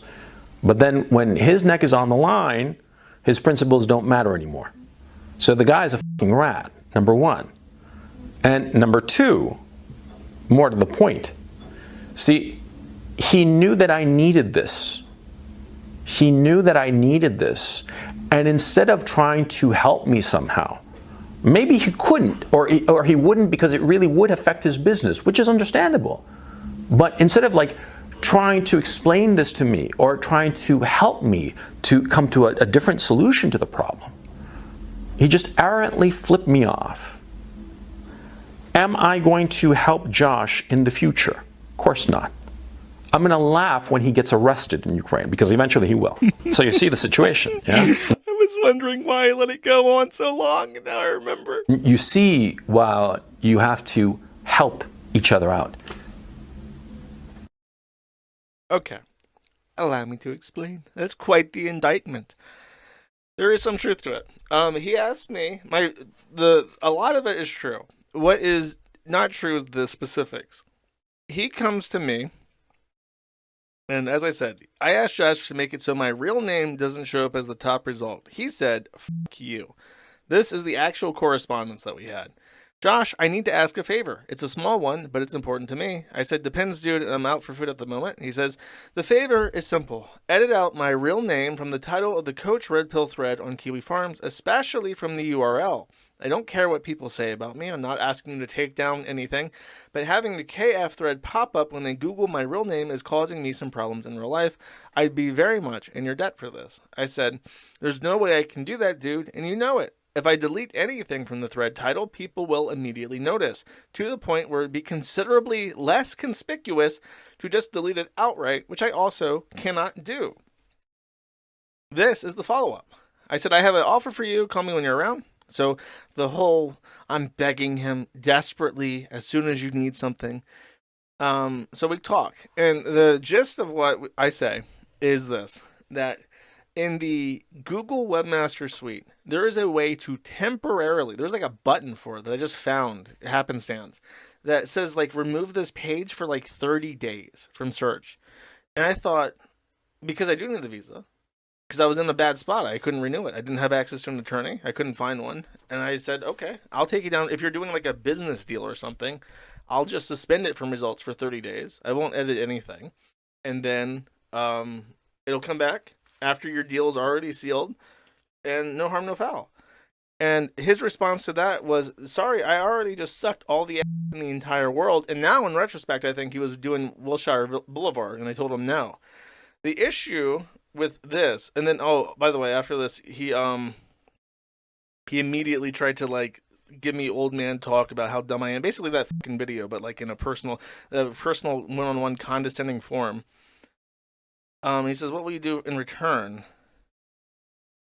And this, by the way, this weird reply in response to this is like, he really thought he had me. I desperately needed this. There's no way I could just move, which I did.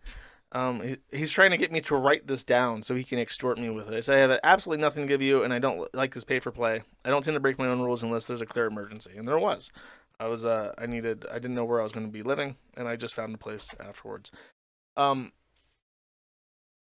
The thing that this revealed to me about Coach is that he is a very bad businessman. What he did is, if you read the original tweets or messages or whatever, he says, I need this specific favor for you. Now, there's no context. There's no what he's doing. There's no what he's trying to accomplish. What he's trying to accomplish is to stop a business deal from going under as a result of people finding, his business partners finding this information out about him.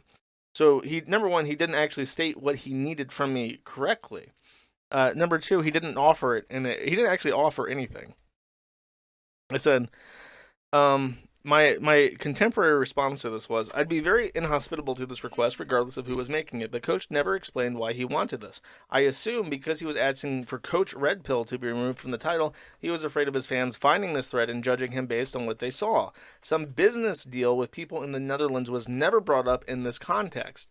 A month later, I had given it some thought, and since he never mentioned what his motivation was, I had given this no urgency. I figured I could do this if he helped me with something. He had never offered to do anything for me in return, and this was a unilateral request with no backing power nor promise of a favor. Violate your site's principles for me without any compensation.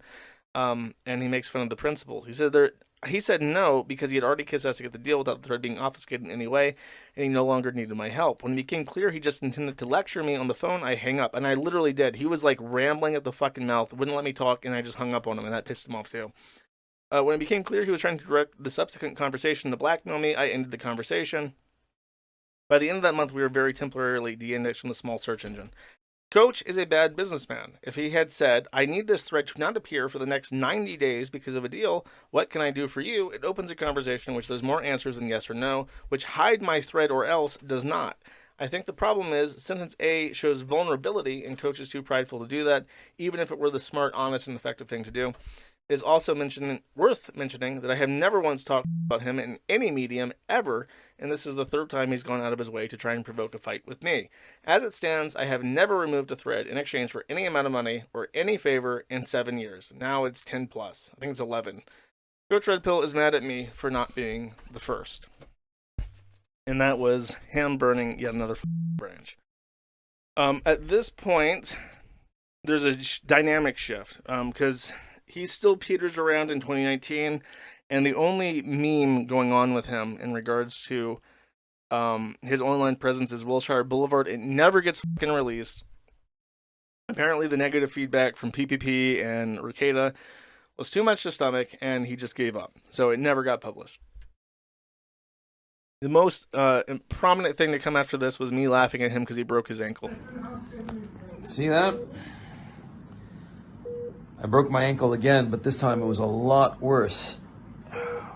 Over there, I don't know if you can see it, I'll try to zoom in, is the x-ray of my broken ankle. I mean, the thing really shattered on my second jump.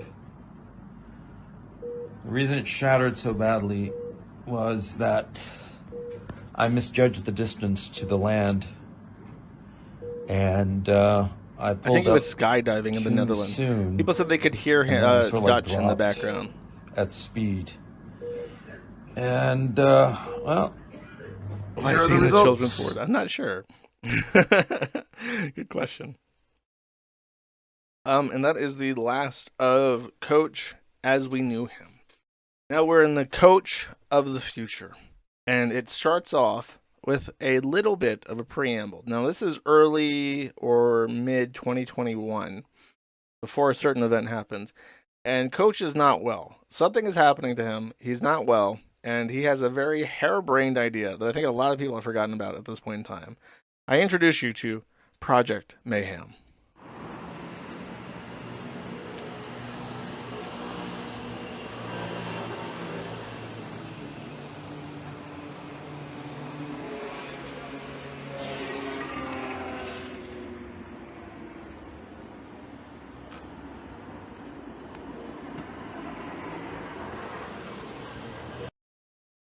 Coach is in Paris, France, sabotaging the NAFO forces by inserting toothpicks in the keyholes of various locks throughout the city.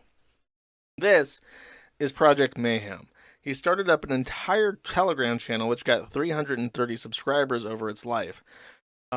His idea was that young men across the world, he literally posted fucking manifestos. Should I read this? I'll read this, whatever.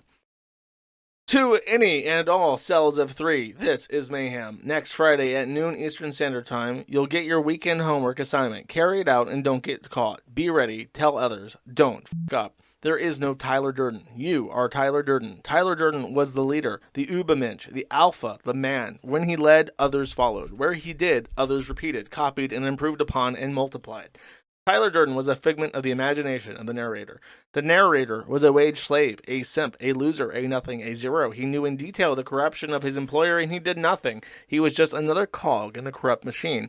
Tyler Durden was the man the narrator wanted to become. You are the narrator, so become your version of Tyler Durden. The will of men is the most powerful force when united and driven into a single straight line. That is why the enemies hate us, because they fear us, because they know we are stronger. That is why the enemies have united against us. The enemies are many. They are not a united block. They only seem so to us. The enemies are filled with resentment and envy. Their souls black with greed for money and unspoiled flesh. The enemies hate that there is a single driving emotion. They are filled with hate, most of all for themselves, but they claim hysterically and obsessively that everyone else is as filled with hate as they are. This is a projection. This is a lie. The enemies hate themselves and hate each other more than they could ever hate us. As surely as the night follows day, that kind of self-hatred that fills the black souls of the enemies leads to suicide. That's why they've set aside their differences and turned on us. The enemies mean to fight us, enslave us, turn our women into whores and our children into catamites, burn down the monuments and achievements of our ancestors, pervert the art of goodness and beauty in the world, and ultimately enslave the weaker of us while killing the best of us. That is their goal. They say so all the time. That's why now is the time to turn the tide. Now is the time to fight. So find your 3, find your 2 men who believe as we do, that this cannot go on any longer, that this must be stopped. Find 2 men, not women, not children, not men who talk a big game but then turn away in fear, not men who have been brainwashed by the enemies. Find 2 men whom you know well, 2 men who you have trusted before and whose worth you know. Find them, bring them together, and accept their open heart to them. Tell them why you've decided to fight. Tell them that we are losing our very civilization, that all is beautiful and true and good and decent in the world. Tell them that you want to fight this evil. Tell them that you want to defend what you have built. Tell them that you want a better life for your children. Tell them that if you don't band together now and resist now, the enemies will kill you all, because that is their stated goal, a goal which they repeat over and over again in every commercial, in every movie and video game, in every speech their corrupt leaders give. With every breath they take, the enemies want to wipe us off the face of the earth. Fine, now you're 3. Fine, never more than 3, never less than 3, because 3 is the magic number. A man and the woman had a little baby. There were 3 in the family, and that's the magic number. Don't forget, the weekend homework assignment will be published on Friday. And the homework assignment was... Sorry, I'm not going to read all of this. I just want to show you the homework assignment. No, down there. There it is, the toothpicks. Consider the toothpick, he says.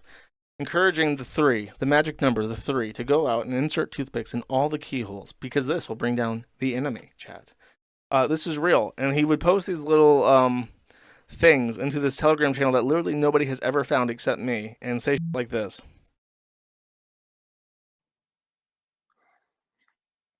I think it was in 1999 that the movie Fight Club came out, and it hit me like a train. And I could not understand why it was a financial flop, because it was.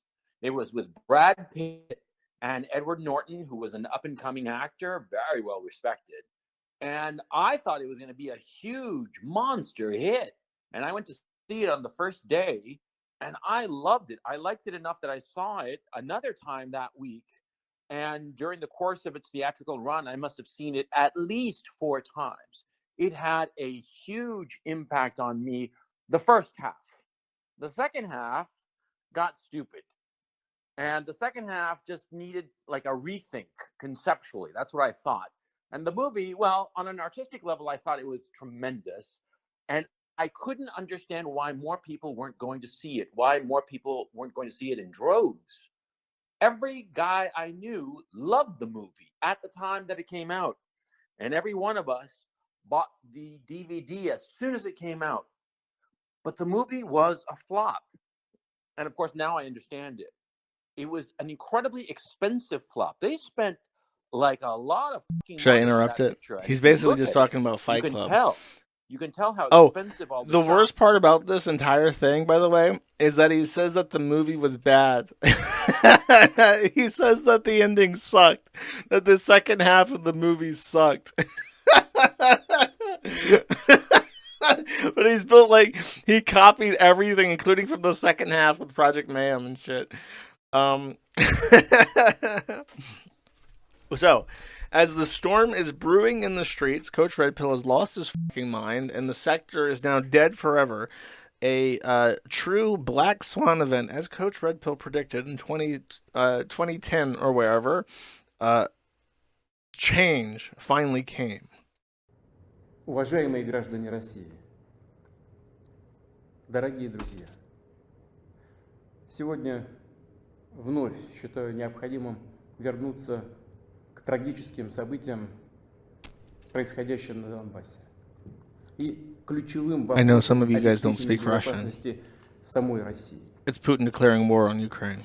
Начну Kind с of. того, о чем Indirectly. говорил в своем обращении от 21 In February 2022, the forces of the Russian Federation proceeded past the checkpoints in occupied eastern Ukraine and began an all-out assault on the country of Ukraine.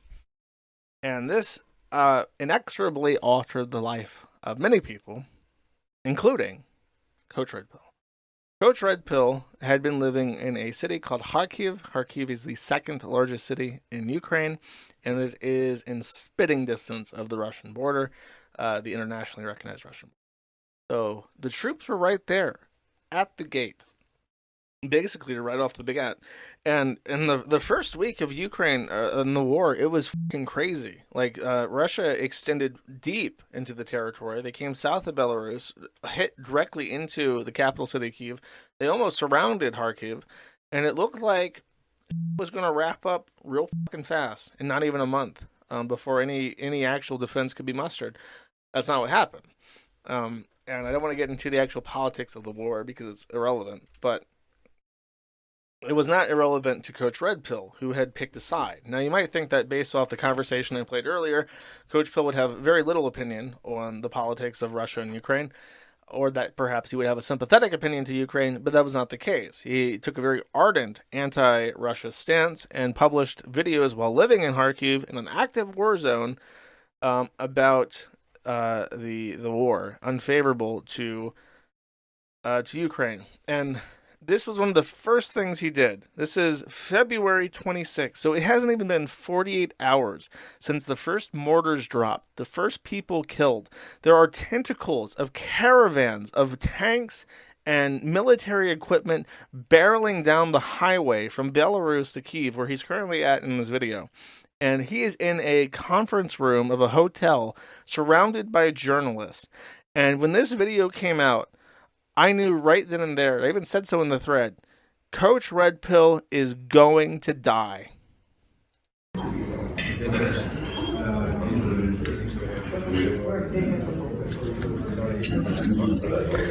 All the System Pig journalists are here.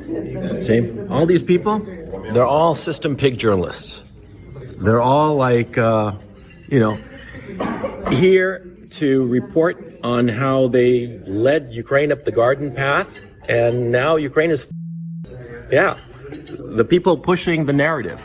These are the people pushing the narrative. So you can see them real good. Yeah. And the best part is that they're all staying at a 5-star hotel, a comfy 5-star hotel, while they led Ukraine up the garden path. So there's a part of this, I don't know if I can scan.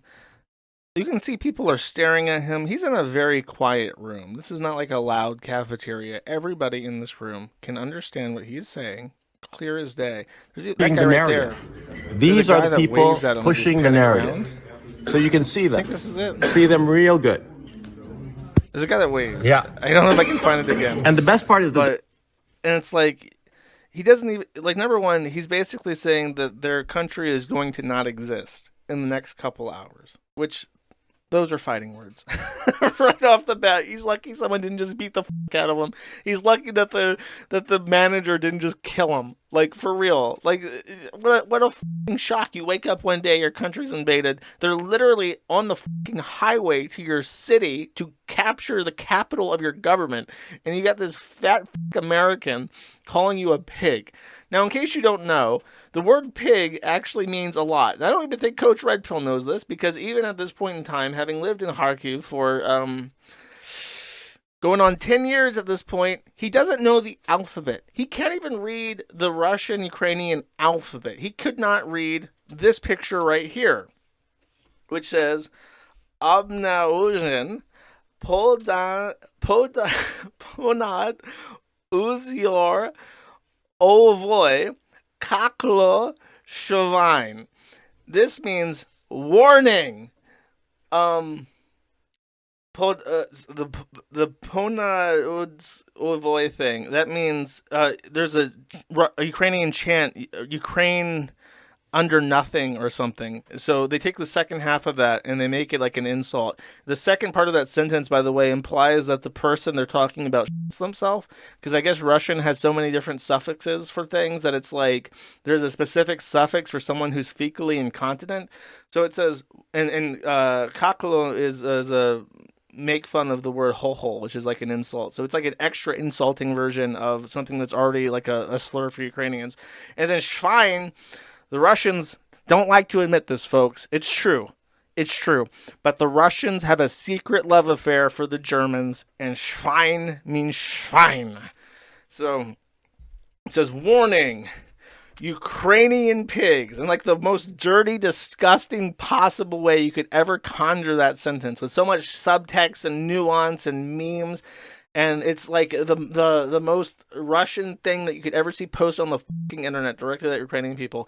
And the word pig is like a fucking thing. It's a known thing. Everyone in Ukraine knows what the Russians say about Ukrainians, and they call them pigs. And here is Coach fucking Red Pill in the capital city of Ukraine in the immediate aftermath of a full-scale Russian invasion, with the fucking tanks on the fucking highway as artillery is landing around them, calling the people that live there pigs. And when this happened, when this dropped, I'm thinking, this is one dead motherfucker. He ain't getting out of this shit alive.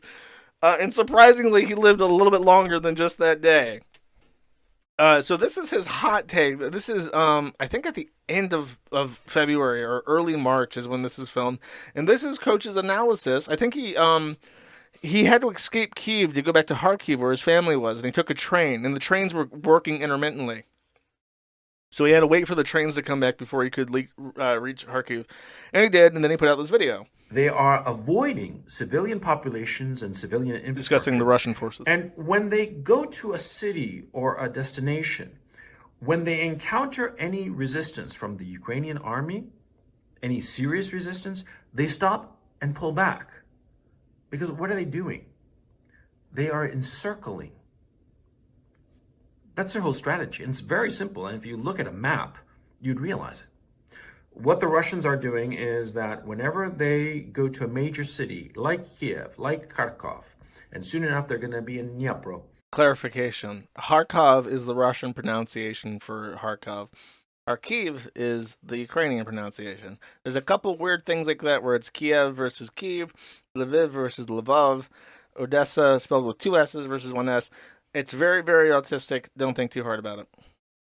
When they get to those cities, they go up to those cities and they meet some resistance and then they pull back. And they allow their forces to start to surround it. And that's the strategy they're employing in Kiev. That's the strategy that they're employing in Kharkov. They are encircling these cities. And once they've completely encircled them, what will they do? They'll wait. That's what they'll do. See, if you surround a city, all you have to do is just wait around. Eventually it'll fall, of course. And so the Russians are systematically surrounding all of the major cities. And whenever they come across a smaller town or village, they just advance and cover it and capture it and move on and continue with their advance. Whenever they meet any kind of serious resistance, they stop, pull back, and then encircle. So, I think maybe also this clip I should play. Okay, I will not play this one. This is an aside. Coach Red Pill was 100,000% convinced that this war, the Ukrainian war that's going on to this fucking day, would be wrapped up in a couple weeks, maybe a couple months if things went bad. And I think a lot of people were also convinced of that because the Russians made amazing progress in the first couple weeks, and then they had to suddenly retreat, and the Ukrainians recovered thousands of kilometers of territory. What Coach expected in his head is that the Russian army would push from the east to the west and conquer everything up to the Dnieper River, which cuts Ukraine basically in half. The Kyiv sits on the Dnieper River. Then the Russians would swoop down from Crimea and take everything from the Crimean Peninsula all the way to the border with Romania and cut off Ukraine from the Black Sea. This would unite the Pridnestrovia or Transnistria, they prefer Pridnestrovia, which is a breakaway state in Moldova, situated on the border between Moldova and Ukraine, which is very pro-Russian, and Russia would have saved their brothers and sisters in Pridnestrovia, basically. That was what he expected. He expected that this would take a little while. And I think that he wasn't completely alone in this, but what actually differentiated Coach Red Pill from anyone thinking that is that, number one, he lived in the affected areas, and he was literally staking his life on it. And that, two, he also had the belief that he should publish his thoughts to the internet. I'm sure there are many peasants in these affected areas who just work in small villages in Ukraine who think, yeah, the Russians will probably wrap this shit up in a couple of months when it started. And then they're like surprised, but their life hasn't really changed that much, and they didn't say it too loud, and they're not dead. Or they might be dead. I don't know. This is a war zone. Coach Red Pill blasted to the internet to anybody that would listen. And the reason why he did that is because he is, if nothing, but a clout chaser. He believed that once the front line pushed back Kharkiv and they rendered Ukraine down to a rump state, he would be a fucking hero. He would be lauded by the Russian Federation and all of Russian social media. He would be doused in opportunities and all the things that he never got in the evil West. and he would be he would speak his truth. He would say how evil the West was and how evil Ukraine and corrupt Ukraine was, and he's so happy, and he knows that the people there are so happy that Russia came and liberated. And regardless of what your fucking opinion is, and I don't give a shit, that's what he thought. But that did not happen. Instead, he encountered some resistance, and this was the video that he claims actually fucked him over. This was published, so it wasn't just one mistake. Let it be clear, this is almost a full fucking year after the invasion started, and they're pushed way the fuck back when this happens. He's giving a primer on the conflict. So between then and now, and it was very hard to find sources because it moves so fast, he had been visited by the FSB a couple times, I want to say. He had been visited and told not to leave Kharkiv. And he had been visited, I think, by Azov. He claimed, I think, that Azov actually visited them and intimidated him, and he said, no, I'm still going to keep blasting my fucking dipshit opinions on the internet. Well, good for him, I guess, but he kept talking, and then in January, next fucking year, he published this video. It is a 60-minute long coach video, and at this point, he had actually developed a completely different following. He was no longer just Coach Red Pill, the date guy. He was Gonzalo Lira, the Russian, the guy that knew about the situation in the war and had all these really hot takes that people gave more credit because he was living in Kharkiv at the time. So this primer is, and I listened to it, it's basically the Russian line word for word, that the modern Ukrainian government is a puppet government put into place by the United States of America as a result of a CIA color revolution that started in 2014. Zelensky is an illegitimate president, that the Azov battalion is a neo-Nazi faction, and therefore the Ukrainian government is complicit in neo-fascism, which of course is a very bad thing to him and to Russia because the Russians triumph over the Nazis. And so on and so forth. He basically said every single thing that the Ukrainian government really does not like it when people say, and at this point in time, they had laws on the books to punish people for doing it. You know, you can, again, have whatever opinions you want, but I'm telling you that it's probably not a good idea as a foreigner in a foreign country. It's a bad idea in general to talk politics as a foreigner in a foreign country. I have no opinion. When I was there, Putin who? Crimea what? Sorry, I'm just here to spend American dollars. I don't know, you can call that cowardice. It kept me alive. I didn't have any issues with ISIS in the Philippines. I didn't have any issues with Azov in Ukraine. It served, my tactic of Putin who is very, very good. So, at least by my experience. This video got me in trouble. I will spare you it because it's just politics. Who gives a fuck? And then he kind of regretted it. I think that this is the video. Yeah, it is. So this was no, I got this out of order. So this is from March. And he kind of flip-flopped. I think once the FSB was like knocking on his door, he kind of apologized for it because this is a Telegram message of him where he was discussing the prior things, this video. And he said, just woke up, and all I can think about is this fucking video where the Russian propagandist twisted what I said. It seems like the video has gone viral in Russia and Ukraine, and it makes me seem anti-Ukrainian, and I am in the middle of Ukraine. So after it was this video where he was saying that the Russians were going to mop up Ukraine real fucking fast and leave it a rump state, that got posted by a bunch of super significant Russian, I guess you could call them propagandists. They were just mouthpieces on Telegram. He got retweeted by that. The Ukrainians heard it. They learned that he was in Kharkiv, and they shared that around on VK or wherever the fuck. And that got him in trouble with the Ukrainians. He kind of had to walk that back. But then he realized that there was a lot of fucking money and audience to be made, and pandering to the weird conservative contingent that's explicitly pro-Russia because they're anti-NATO. And that's how we got to the Ukraine conflict, a primer, which pissed off the Ukrainian government for real, no cap this time. But I mean, it's Coach Red Pill. No man can beat him. No woman can lay a hand on him. And because he's an American citizen, no Ukrainian can touch him. Well, Coach, I am no man, I am no woman, and I am no Ukrainian. Russia hates the truth that their obsessive focus on a Ukrainian volunteer is simply allowing the light of the Ukrainian nation's honesty to shine brightly.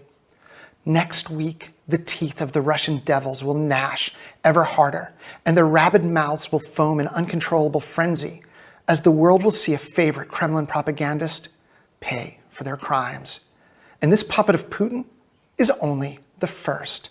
Russia's war criminal propagandists will all be hunted down, and justice will be served as we in Ukraine are led on this mission by faith in God, liberty, and complete liberation. So if you don't know who this wonderful young man is, you are looking at Sarah Ashton Cirillo. Last name Ashton is a little bit suspicious. I don't know if PPP would like to confirm or deny any relationship to him. But he's and he somehow became the spokesperson for the official spokesperson to the West of the Ukrainian military as a volunteer. So this shows up with his military tote bag in a war zone with, I assume, his Reddit stickers on it. And the Ukrainian military is like, what the fuck are we going to, should we just shoot him? What do we do? And said, no, I have an idea, comrade. We're going to make him a spokesperson to the United States because Americans really like these. And the other guy was like, Boris, are you sure that sounds fucking retarded? And Boris was like, yeah, trust me on this. I've seen some weird stuff on VK. Just put the in, and it will stay far away from the troops. Nobody will get in their sleep. And then can show the West how progressive and woke we are. And they're like, okay, if you insist. Now, Ashton Cirillo had a particular hate boner for Coach Red Pill. I'm not actually sure why. Maybe it's because he's such a progressive feminist. I don't know. Maybe he got bullied. Okay, here's what happened. He tried to follow in Coach Red Pill's advice, and it couldn't stop being an incel. So then he out, and he's always had a hate boner for Coach. It's like a Stan thing where it's like, you get off. It's like this. After taking all of Coach's advice and not getting laid for consecutive years, Sarah Ashton Cirillo was like this. I never get pussy. I've never got any pussy. Cause too nice. I'm always so nice to the girls. So he went to Ukraine, is what I'm trying to say. And he didn't like Coach Red Pill.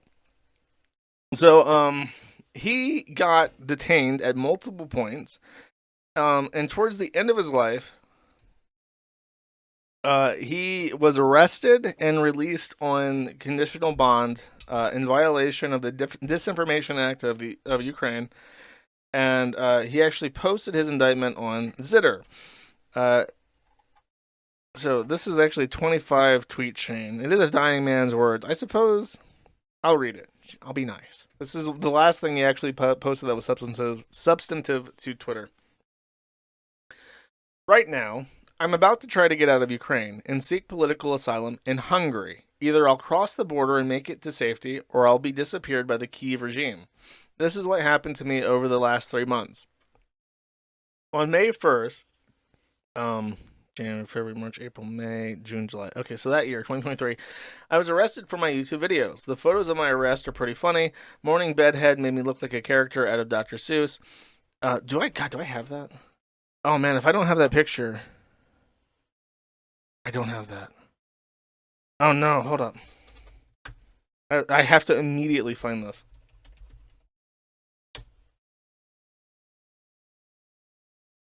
If I try searching the cum dumpster of Kyiv, I do not find one.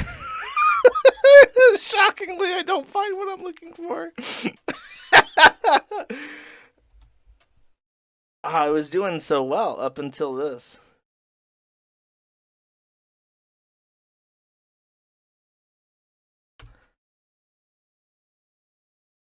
Oh man, I'm never gonna find this now. It's so fucking over.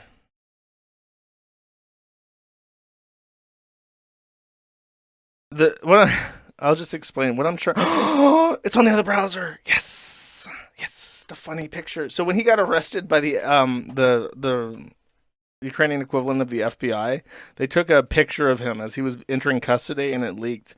And this is the worst picture of Coach Red Pill that you could ever fucking take. Just look at that bald spot. He's got like crazy hair, like branching out into 3 different directions. It's just a fucking disaster. And I saw this picture and I laughed really hard at it. It said, "This elderly Jewish woman has been luring Russian soldiers for prostitution and killing them afterwards. She's already killed 45 Russian soldiers. For this, she's been dubbed the cum dumpster of Kyiv."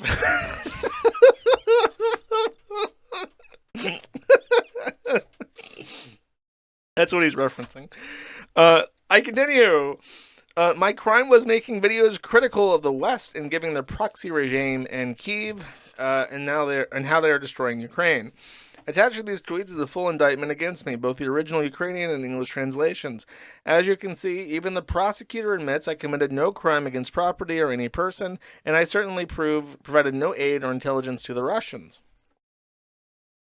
My indictment explicitly states that all I did was discuss publicly known facts about the war, the epitome of free speech and a democracy. But Zelensky's Ukraine is no democracy. It is a thieving, corrupt, murderous gangster regime pretending to be a polite Western democracy.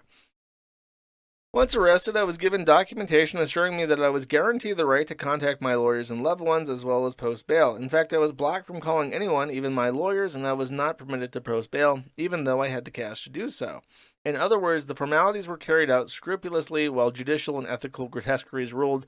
That's Zelensky's Ukraine.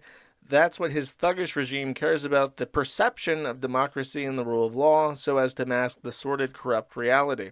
That's why they relentlessly persecute anyone who tells the truth about this war.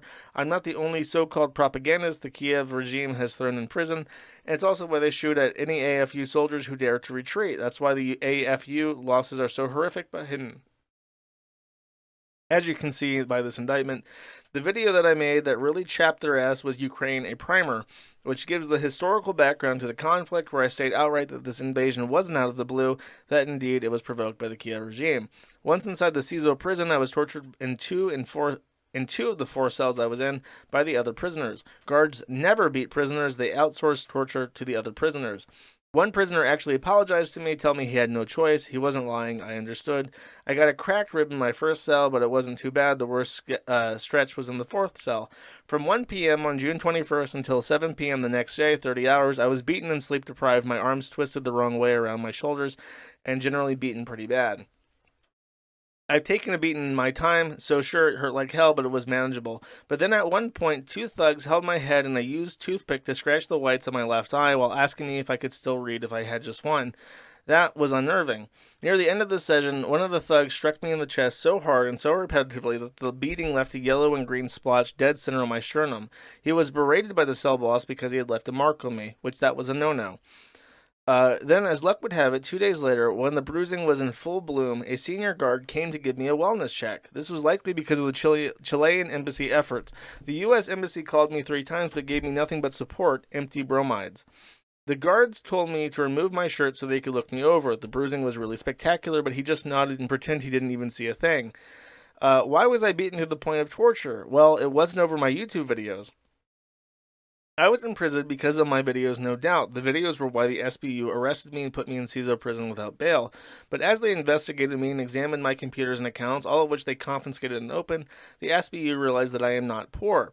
So once they had imprisoned me for my videos, the SBU took the opportunity to extort money from me, using the guards as accomplices, who in turn used the prisoners as muscle. How I discovered this is too complicated for a Twitter thread, but I'm writing a book about it.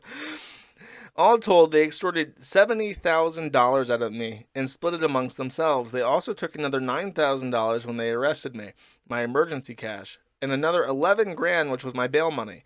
With the computers, iPhone, etc., I'm out about $100,000 on this adventure. I'm never going to see any of that back, not even the bail money, because I've decided to leave Ukraine before my trial. My trial is on Wednesday, August 2nd, and I've already been told I will be found guilty. My sentence will be 5 to 8 years in a prison labor camp. Yeah. But here's the thing, the conditions of my bail that I have to wear an electric monitor, surrender my passports, and not leave the city of Kharkov, much less the country. However, after posting bail, I didn't get an ankle monitor, and they returned my passports. Later at the SBU offices, they returned my other documents they confiscated, my driver's license and my motorcycle registration. In CISO, I'm told an inmate last year had been detained, released, but I'm not told to leave Ukraine again. He laughed.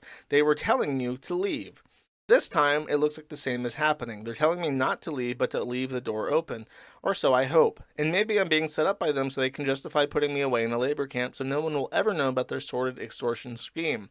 I simply do not know, so I'm decided to die trying. I rode my motorcycle across Ukraine, 1,400 kilometers in 2 days. I'm going to Hungary to ask for political asylum. When I fail to show up for court in Kharkov, an arrest warrant will be issued, likely an international warrant. No doubt other EU countries will comply like sheep, returning me to serve 5 to 8 years in a prison labor camp, regardless of the fact Kyiv arrested and imprisoned me for YouTube videos for free speech. What happened to European democratic values?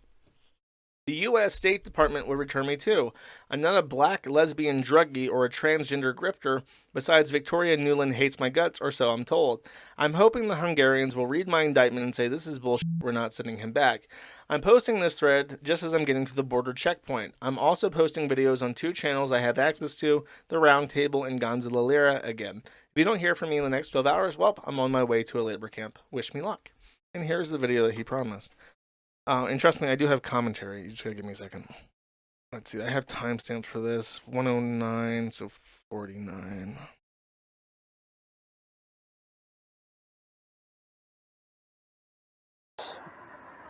So that you understand my situation. My case originally started as a free speech issue. But because of the SBU and the inherent corruption of the SBU and the criminal justice system in Ukraine, I will definitely be sent to a prison labor camp where I will most certainly die. And so I decided that the smart thing was take my chances in terms of getting across the border. Right now, I'm maybe 5 kilometers away from the border with Hungary. Over the last 2 days, I rode my bike just about 1,300 kilometers from Kharkov all the way here to the border. And my intention is to cross the border, get to Hungary, and in Hungary, I'm going to ask for political asylum. So let me explain something real quick. Again, this thread and this video, this is the third of 3 videos. He streamed these live to YouTube while admitting to a crime and admitting that he was going to illegally cross the border. Not only did he admit that he was going to do this, he said that he was going to do it immediately. And then not only that, he said where he was going to do it. This is a map of Ukraine and includes the occupied regions. We're going to take a look at where it borders. So this is Russia over here. This is Belarus up here. This is Moldova. That little red spot is Pridnestrovia, which I mentioned before. That is Romania, big long border right there, and down there by Odessa. That is a long border with Poland, a little tiny border with Slovakia, and then even smaller than little Slovakia's border with Ukraine is Hungary.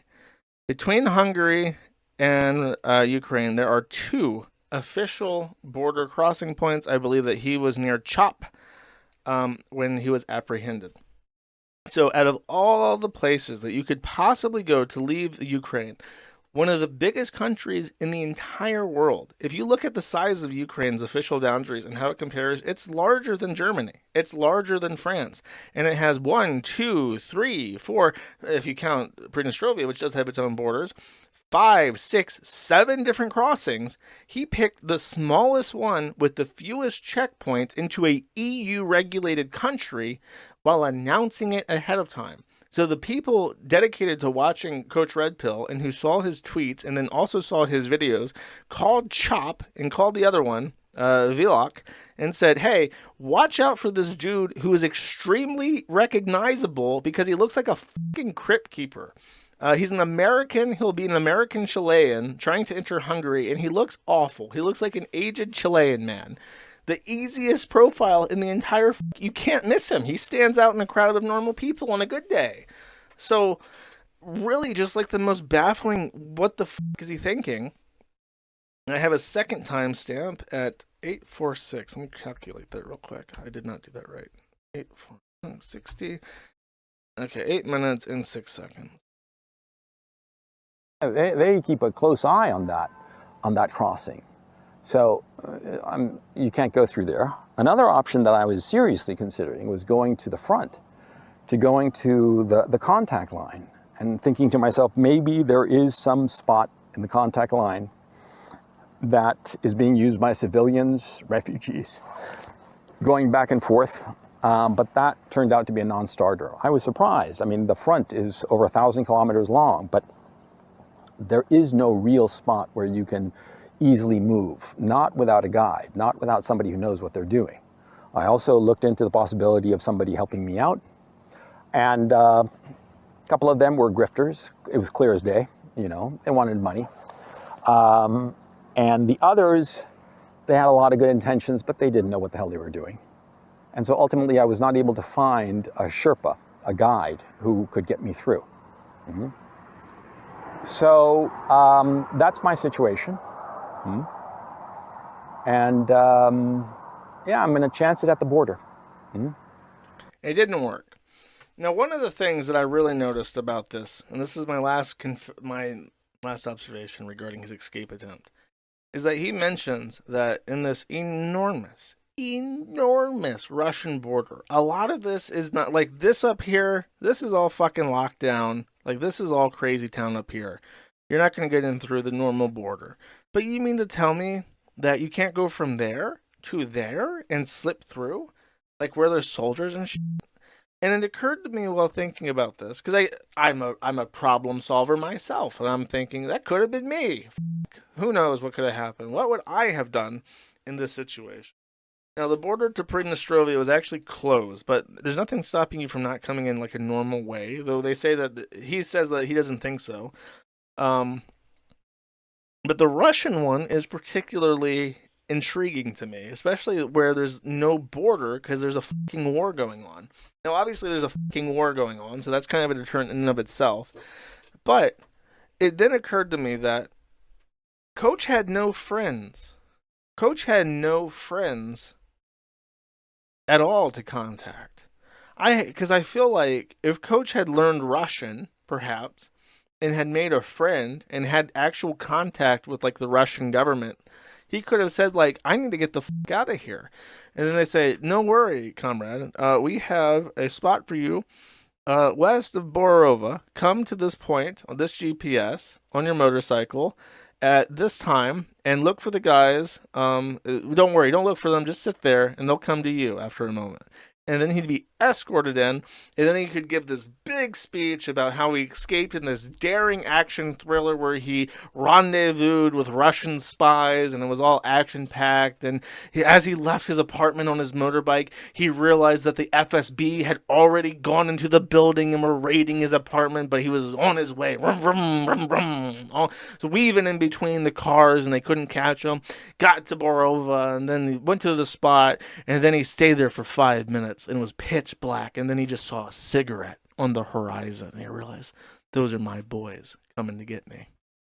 But he didn't have any friends, despite like his being a fucking simp for the Russian government. He never made contact. He never had like would his theory, if the Russian swoop in, conquer Ukraine thing had happened, would anyone in Russia had even noticed that he was right? Like, would he have actually gotten the fame and notoriety that he would have expected if he had managed to just shelter in place and let the Russians win?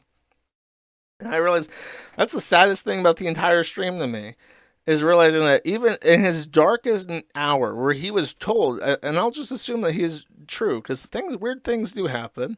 He's told that he's going to be found guilty, and they're going to put him in a labor camp, and he's going to die if he doesn't get the fuck out. And he couldn't tap anybody. He couldn't tap anybody in the Polish side, and the Hungarian side, the Slovenian side, the Pridnestrovian side, the Moldovan side, the Romanian side, and not the Belarusian side. And nothing over the thousands of kilometers of space that where Russia meets Ukraine. Nobody. Not a single person where it would matter the most, could help him. And by the way, at this point, his wife had broken up with him. I haven't mentioned her much because she kept out of the limelight. But I think I distinctly remember the story that his wife had left and taken the kids at this point in the war. I think it was after he got arrested. And it made me kind of wonder if she didn't know who Coach really was. If she was just like, okay, this American man has money, he wants to hook me up with the family, I guess this is the best that I can do. He's kind of old, but whatever. And then she was just like a normal woman, and then she didn't know. She spoke Ukrainian. She didn't speak English that well. She didn't realize that was Coach Red Pill. And then after he got arrested and she heard from, VK or whatever, that, oh, he's like a huge fucking bag who's obsessed with sex and calls women dogs. Yeah. And is like a Putin simp. He's like, oh my God. And then she left. That's the only thing I can think of in regards to that.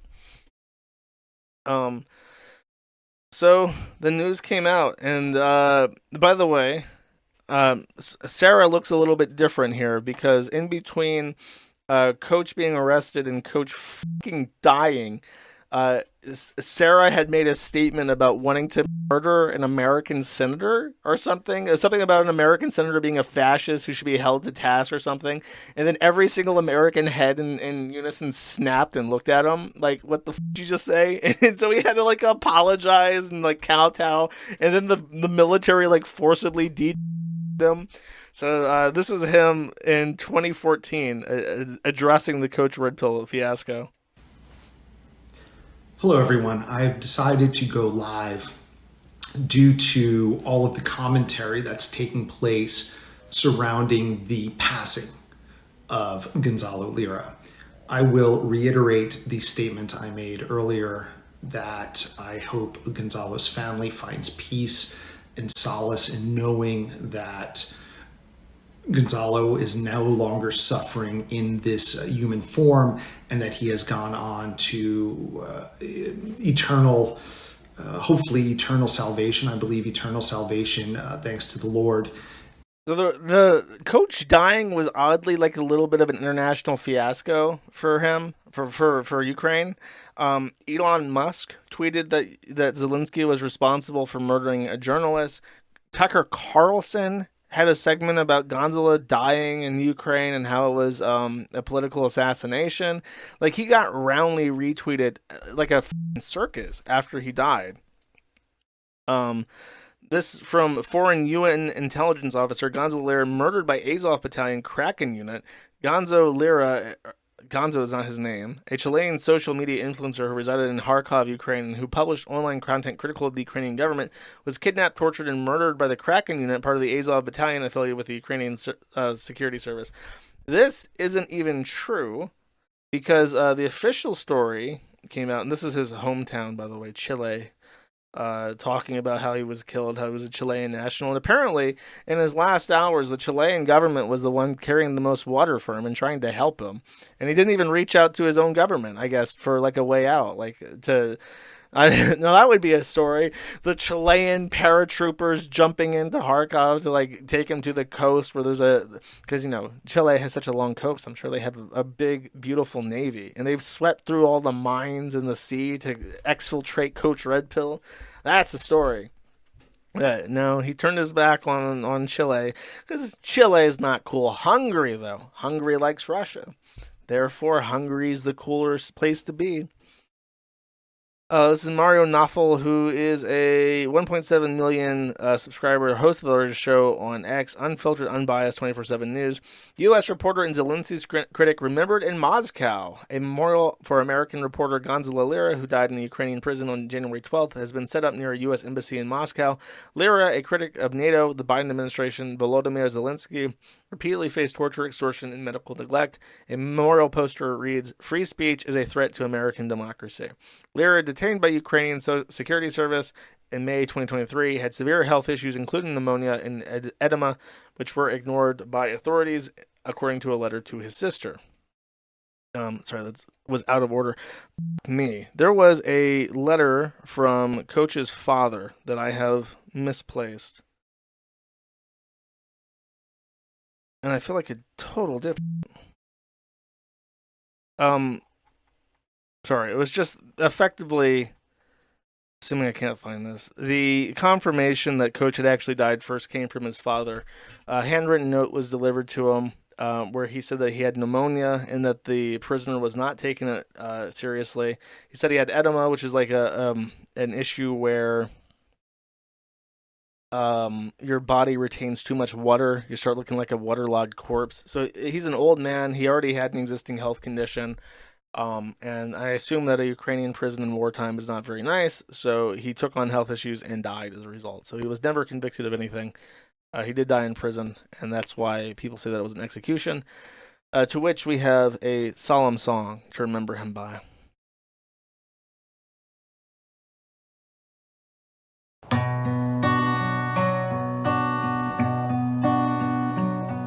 Oh, rest ye tragic boomer man, your life cut much too short by angry men who hate your work and hunted you for sport. The system, pigs and journal scum who you did try to fight. Oh, our coach is dead and gone, dead and gone. Oh, our coach is dead and gone. Not even glue and toothpicks could keep Azov at bay. They chased CRP round Kharkiv, and much to his dismay, they caught him before one last show. Now we don't truly know if our coach is dead and gone, dead and gone. Oh, our coach is dead and gone. He may be strung up by the neck or hiding somewhere still. They may have just lopped off his head and rolled it down the hill. He could have left this all behind, but infamy pays the bills. Oh, our coach is dead and gone, dead and gone. Oh, our coach is dead and gone. So, it is sad. He leaves behind his children. He had at least two. He made a joke once that he had 4 children with 5 different women. I think he forced one to have an abortion or something. He kind of was smart and kept kind of quiet about his family that he actually cared about. I have a different outro song in case you're wondering. That wasn't the outro. I have my final thoughts about this. Sorry, let me organize this real quick. Coach gave a lot of very bad advice throughout his entire life. He told people how to live so that they could get whatever they wanted. He just had to give him money for his Patreon content. And I think he believed his own lies. He actually believed, towards the end, especially once he built up the huge audience of people wanting to believe that Russia was going to wrap up the war in only a couple weeks, or that his imprisonment was something that NATO should be embarrassed of or whatever. He started to believe his own lies. He believed that he was really the cool guy that he wanted to be. He really thought that towards the end, he was Tyler Durden and not the fat, bald guy that bought a wife because he lost his college sweetheart that he actually loved and regretted for the rest of his life. When it came time to actually implement his own, when he wanted to play with people's money too. He wanted to be a financier and play games with people's money and capital and invest it in his big-brained ideas. And when it came time to gamble with his own assets, to take his own advice and actually put rubber to the road, he fucking died. Everything he said was wrong. To this fucking day, the worst still going on. Kharkiv itself is still not taken, and he didn't have any friends. He lectured me, curry favors. Well, you're sitting there and you're simping for Russia. Where's your fucking favors, buddy? Where's your help? Who are your guys in Russia that are going to help exfiltrate you from a foreign country that's at war? Like, all the things that he laid out, he didn't implement in his own life. He was wrong about literally everything, and it actually fucking killed him. And if he wasn't such a snake, maybe I would feel bad, but I'm not. I don't feel bad for him. He was to literally everybody. And to women, he was their gay best friend. So, The sad tale of his children being fatherless and probably not getting any money from his death. Let me end it on this. Coach Red Pill is 4 things. Coach Red Pill is dead. Coach Red Pill is decomposed. Coach Red Pill is a scary skeleton. And Coach Red Pill is a spooky ghost. So, have a happy Halloween. Have a nice night. Thank you for watching. I will read the super chats after the outro music. And for the rest of you, I'll see you on Tuesday. Bye-bye. Bam.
I remember when I lived in Odessa.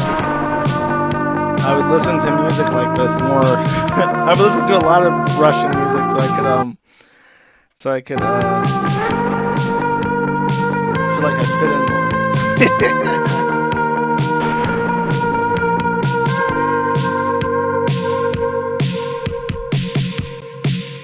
I'm trying to remember, my favorite Russian band is that I really like Chelovek i Koshka by Grupa Null. That's probably my favorite Russian song in total. But I'm a big fan of... Oh god, I can't remember. It was just some guy. He sang Bomba. Hold up. Bomba. Find it real quick. No, not by King of Africa. What's its name? Try Russian song. No, not. It's like it's like an L name or something. I don't know. I'm never gonna fucking know. I don't think they play Russian music on YouTube anymore. It's like banned or some shit. Oh, Leningrad. Yeah, that's it. Schnorr. Yeah. Leningrad. I like a lot of Leningrad songs. Меня зовут Schnorr is like one of the best Russian songs that I like. Okay, next. Okay. This is the Super Chat segment, where I read the kind, supportive messages that I receive over the course of my stream. But usually I do it before the music. Also, when it's a person stream, then I don't. Banana Plagues. By the way, I heard that Joe Biden bit a child. Like, Joe Biden went completely feral and bit a child that was, dressed as a chicken. So I guess he thought it was like a chicken, and usually in his meetings when he sees a chicken, he bites the head off of it for Moloch or something. But he saw a child dressed as a chicken and just savagely bit it for some reason. So, yeah. Banana Plus for one says, Happy Non-Pizza Day, Josh. You're my favorite non-Slav always. Oh, thank you very much. I hope you have enjoyed this very Slavic episode. Space Allen for 20 says, Happy Halloween, spooky ghost emoji, and ham jam. Thank you, Space Allen. Appreciate it. Not Lol from Kino Chat 2 for $50 says, early and straight, let's fucking go. That's right. I spent a lot of time preparing for this, so I am always early. Thank you. Banana Plagues for one says, woof woof. Women are dogs. Yeah. Doc's Found for 5 says, the weather was beautiful here for the last 2 weeks. Then on Halloween, it decided to rain all day and all night. So thanks for the stream. Anyways, not making it as disappointing. I'm happy to help. I'm sorry to hear that. I'm sorry that your Halloween was all rained on. It sucks. Mr. Manchester for 5 says, Happy Halloween. Thank you. I'm having a very nice Halloween. Of course, with you guys. Sneedo for one says, Boss Man haters are rats. Yeah. Dude, truer words have never been spoken. Day for 10 says, I should have prepared 30 camera angles for an authentic CRP intro. Do you have no idea how tempting it is to just not buy like a fancy camera and then end streams like this by just like actually cutting on a camera and being like, Coach Red Pill is full thing, like right into the camera? That would be really funny. Maybe one day I'll just lose my I'll get up on cocaine or something and I'll do that and shock everybody. You only get to do it once, though, so you gotta be really choosy with it. Thank you. Ben Collins for $50 says, this stream brought to you by Serb Kebab Shop VPN. Bro, I bought a fucking 10-meter long Cat 6, and I legit did it. I had that wired up today. Thank you for reimbursing me my very expensive Cat 6, okay? Thank you. Not Lol from Kino Chat 2 for 20 says, and yes, happy Halloween. Thank you. Appreciate it. I am having a great Halloween, as I said. Sneedo for 5 says, Happy Halloween, everyone. Damn, that ghost pussy nice. And then there is a WebP file. I'm not very tempted to open it, but I guess I am being paid to. Let's see. It is Boss Man running from a ghost woman. Very interesting. I assume this is like an AI generated image or something. I'm not sure what I'm looking at. Ballistic Characteristic for 20 says, Happy Halloween. Thank you. I appreciate it. Red Eyes Black Dragon for 2 says, I seriously can't believe Coach Red Pill died to Azov Battalion while he defended Kharkiv by himself in his Russian IS-2 Heavy Tank 07. The legends are true. Coach Red Pill single-handedly kept the evil Volodymyr Zelensky from seizing Kharkov. Yeah, I guess he just didn't realize that real life and Sargon of Akkad are two different people. Baldo Peggins for 5 says, I can't believe Nick Rekieta paid $1,000 to have half a Jamaican love child aborted. Can we get some candles in chat for little Niquarius Rekieta? A little bit of an off-topic comment, but yeah, okay. Lights out for Niquarius. I feel bad for him. Well, yeah, Alfred says, hope you're having a nice day, Josh. Remind but always, thank you. I am having a very nice day. JP Triggerpull for 10 says, 10 for the person stream. These streams are my favorite internet content. I'm glad. I'm glad people still like these. I'm glad people tell me that, like, people say they still watch the old ones and they hold up. And I'm like, oh, that's nice. That's nice. I appreciate things like that. Try my best. Like I said, it's kind of like a one-take film, kind of. Good luck 7 for 5 says, why don't you do calls like you did a long time ago? The opportunity doesn't really present itself much. Simply that, really. Because back in the day, I used to do very freeform content. Now I just kind of I talk about things that happen. Back in the day, I would try to kill time. Because I was just trying to fill enough time and be entertaining to get high score tables and shit. So I would do calls and whatever. I fucked around a lot. Holy Alpha Fights, you talked about Corlin last stream. Interesting thing about the movie is that there's a bunch of evidence that suggests she never escaped the other world. Kind of creepy to think about. I don't know. I watched it. It didn't feel like there was weird subtext about her not escaping. It's a kid's movie. Of course she escaped. Don't be stupid. There's a second movie, right? I'm sure she's fine. Breadwash for 5 says, Jim's Halloween stream started an hour later, so I'll be dipping out early. Thank you for the spoopy stream. I'm sure to catch the rest of it on the archive channel later. Yeah, I'll get the VODs up super fast. Petrobacks for 20 says, buying teenage for I cannot, bro, I've told you this before. I cannot give True and Honest on the forum for donations on the stream. I cannot, ever, for any reason. Kurt Eichenwald, Anime Masturbator for 5 says, Glorious Kiwi Emperor, I almost forgot the stream was a day early. I think the reason you like Halloween so much is that you were a boogeyman to the mentally ill. HH, happy Halloween. I liked Halloween in the early days of the forum too. Back before it became this big thing. I feel like Halloween is so much bigger these days, and I personally take credit for it. I kept the spirit alive, okay? It was me and my website and the October joy I spread that then spread to other people like a domino effect. It's more that it's just cool. It's just cool that people get together and they enjoy spooky stuff. And the fall is the best time of the year. It's when summer finally fucking dies and you don't have to wear super light clothing all the time and you can enjoy chill weather, the leaves turn. It's very pretty. I like winter a lot, but winter kind of can overstay its welcome. Fall never lasts long enough to really overstay its welcome. It's usually pretty short. Just a good time. Pirate Mike 420 for 20 says, Happy Halloween, love the sweater designs. Here's my favorite Terry quip, open it or don't I care. See you next week. And then there's a YouTube link. Okay, I'll try.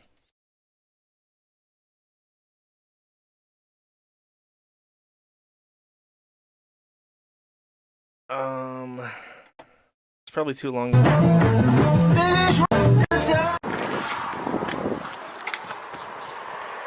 Beautiful, Gus. It's my house.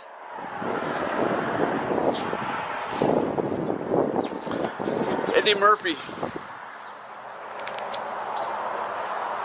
Raw. It's my house. Who are you? Huh? Who are you? What happened? I live up the street. Do you live in Florida? I'm nobody. Okay. What are you doing? I'm trying to replace some parts. Why is he You got some harassing parts this you're trying Filipino? to do what to them? Was that again? You have some parts? I replaced it. You're replacing some parts. This man is replacing some parts in his car. Is that a video? It's a video, yeah. I'm going to put it on the internet. I don't like my face on the internet. Asians don't like their picture on the internet. That is kind of crazy. I would be super freaked out if some random guy started filming me on the street like that. And I was like, hey, what you doing? You changing parts? That freaked me out. No, Mr. Metal 45 says, you and Mr. Medical are two live streams for my favorite podcasters while hiking. Happy Halloween to you two both. Thanks for playing Dustborn, by the way. I somehow know Lebanon, USA is a thing. Oh, there's multiple Lebanons in the USA, dude. We name everything in the USA after someplace else. There's almost nothing in the US that's named after, like, an original thing. And all the original names are just Indian names. Like Chattahoochee, Okaloosa, Escambia. Those are all, like, Indian. Chesapeake. Those are all Indian things. The rest we just steal. You got Lebanon, Jerusalem, London. We have there's a Versailles in the U.S. and they just call them Versailles or something. It's they got Berlin and Frankfurts and Frankforts. We got all sorts of weird shit in the U.S. They're just stolen fucking names. I don't know if we have a Den Haag anywhere. We have a Hell, Michigan too. Just steal those names, man. Let me send. Oh, we have an Odessa in Texas too. Very fun. Let me send your face, Josh. For one says, rate my dog's costume. No tricks, just treats. I am extremely suspect of this link. It's a dog and it's in a lizard costume. It needs some way to like clip to its head though, because it doesn't look like it's hanging on too well. He needs like a band for it. I don't know about rating. Dogs are nice. I left 13 out of 10. Devious to V for one says, I'm shooting pearls. Are you a capitalist, Devious to V? I hope you're not shooting pearls. That's lewd. Humble Guardsman for 5 says, next merch run, please remember to order enough XXS stock as a roast meat or hamburger deserves to cover his supple New England twink body with the finest Kiwi merch. Thank you in advance. I think if a small is fine enough for New England twinks. Buzz Burridge for 2 says, the next stream Jim and Coach did was my introduction to yourself. If Jim dies, you should recreate that stream with 2 plastic skeletons. I should. Would that be in bad taste? If Jim dies and my first instinct is to like cut on an overhead camera and it's just my 2 hands and they're holding up like clay figurines of Jim and Coach going like, Jim, women are dogs. Yeah. And then I'm making Jim go like, well, my woman eats dogs. And then they both laugh. Would that be in poor taste? I hope not. Omega Rap for 20 says, Ooga Booga. Thank you. Appreciate it. Tetrabags for 20 says, if you ever took dating advice from CRP, then you are legit and should not reproduce, which is probably not going to be very difficult. I mean, I think Sam Hyde's doing just fine, okay? Omega Rap for 20 says, Ooga Booga. All right, I already read these. They came in twice. Thank you, though. Anyways. Octavia Sales Rep for 5 says, I think North Americans underappreciate how socially open we can be to total strangers. Very few other countries like that. Dude, Americans are fucking nuts. That's why Europeans think we're weird and insane.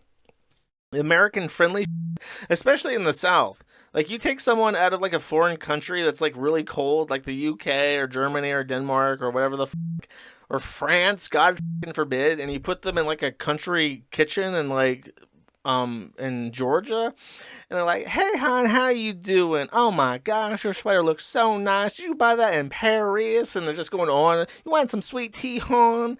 That Parisian woman is gonna be like, oh my god, I am in hell. Why are these people talking to me? Do I know you? Even my mom, when my mom moved from up north to the south, and she like entered a gas station on her drive down, and she's like stopped somewhere in like rural Georgia, and the woman at the counter started talking to her. She was like, do I know you? Who the fuck are you? Why are you talking to me? It's like crazy. People, you really underestimate how generous the American social contract is. Okay, most other countries don't have this.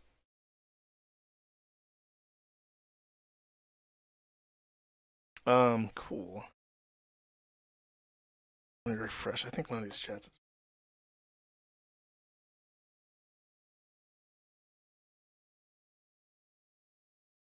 Okay, next. Cool, Dante for 10 says, would you be willing to trade Ricada for the body cam footage for Wilshire? No, I would not. Are you kidding me? I'm not going to read. Nobody, dude, everybody can watch Ricada getting his balls busted and laugh. You have to be like a special kind of literary critic to enjoy Wilshire Boulevard. Thank you, though. 11th Circuit for 2 says, nice spooky stream. Thank you. I'm glad it was spooky. Can't be blank for 2 says, at can't be blank teen go pick a son in my cool low. I don't know what you tricked me into reading even. That's weird. JP Trigger Pull for 5 says, here's my thanks for giving me nostalgia for this internet garbage. You're very welcome. I got it too, though. Not Lowell from Kino Chat 2 for 10 says, right. Right. I'm sorry I had to get that out of my system. Right. Yeah. Slay King. Thank you. Schwarzwald Null for 5 says, depending on Tuesday's election, we may have to place Mr. Nubley in 24/7 wellness watch for a bit. Would you be willing to take one of the shifts to watch over him and make sure he doesn't off himself? No, I think that my decision is with the Mr. Nubley stuff. After the election, that'll be the end of it, because I think it'll overstay its welcome if I just read everything that he puts out, unless it's like particularly funny. Tetrabacks for $200 says, I heard from a certain someone that you are broke as have a spooky Halloween. Well, thank you. I appreciate it. I'm glad that Coach Red Pill is earning me the cheddar, the dollar bills. But imagine how much more I could have made if only I had curried favors with the right people. Thank you. Zeno for one says, Josh is a ratatouille rat. Yeah, I named that one Josh is a rat. That was the file name for that. Saxon Bear for $10 says, I'm so angry right now listening to CRP repeat his KF story over and over and over. He probably got killed because he was asked for directions to the corner store and it took him 3 hours to deliver the answer. Yeah, he's an old man. Dude, I kind of regret not recording the call with him, because he's like that, like, he was trying to be real fucking explanative to me, and I'm like, bro, you're not my fucking dad. Nice try. I'm not one of your fucking sims. Thank you. Diva Deluxe for 2 says, sorry Josh, you guessed 124 in trick or treaters, and we're at 136 and still going. No $100. Ghost of CRP cursed you to stay broke. Best Halloween turnout in years, though. Thanks for the stream. Well, I'm happy to help. I'm glad that you had so many kids come out. I should have guessed higher. I knew it was going to be high. I did guess high because I figured with COVID ending and Halloween, like I said, Halloween feels like it's way bigger now than ever before, and it's become an international holiday. That's great. That's great. It's great, folks. We got the best Halloween. I can't read that because it's green on green. Mizo Salve Pinks for 5 says, my mom regularly sent me CRP videos around this era. She would listen to daily 3-hour QAnon podcasts if you want a sense of his audience. I'm sorry to hear that. Yeah. he's trying to court all the boomers. He realized that the real women are the boomers. He's like Boss Man Jack. He's trying to get your mom. Judy for 1 says, I always hated CRP, sued since day one, tried to reach each situation like it was chess, but came out looking very good. Give an average IQ person success and you get CRP. Now he's burning in ink in hell. Because he's Chilean. Yeah, I mean, I guess that's how it works, because I don't think he was religious, but he died and he's Chilean, so I guess it defaults to Inca. Like, is that the afterlife he gets just because of where he's from? Yeah, I agree, though. Octavia Sales Rep for 5 says, Josh, I'm just here to throw fistfuls of dollar coins at women while drunk on Jaeger. Bro. Now, those are the fond memories you can look back on with no regrets. Sneedo for 2 says, if you don't want to vote, just vote for Bossman instead. And then there is a link to a thread, and I'm going to assume that this is a guy's ballot that says Bossman Jack out here. You rats out here not lifting a single solitary finger. Meanwhile, some people are actually fighting for our boy. Right in for President Austin Peterson. Right in for Vice President Derek Christmas, the crack dealer. If you haven't voted to make crack and gamba great again, I don't want to read any of your posts. I want to feature this.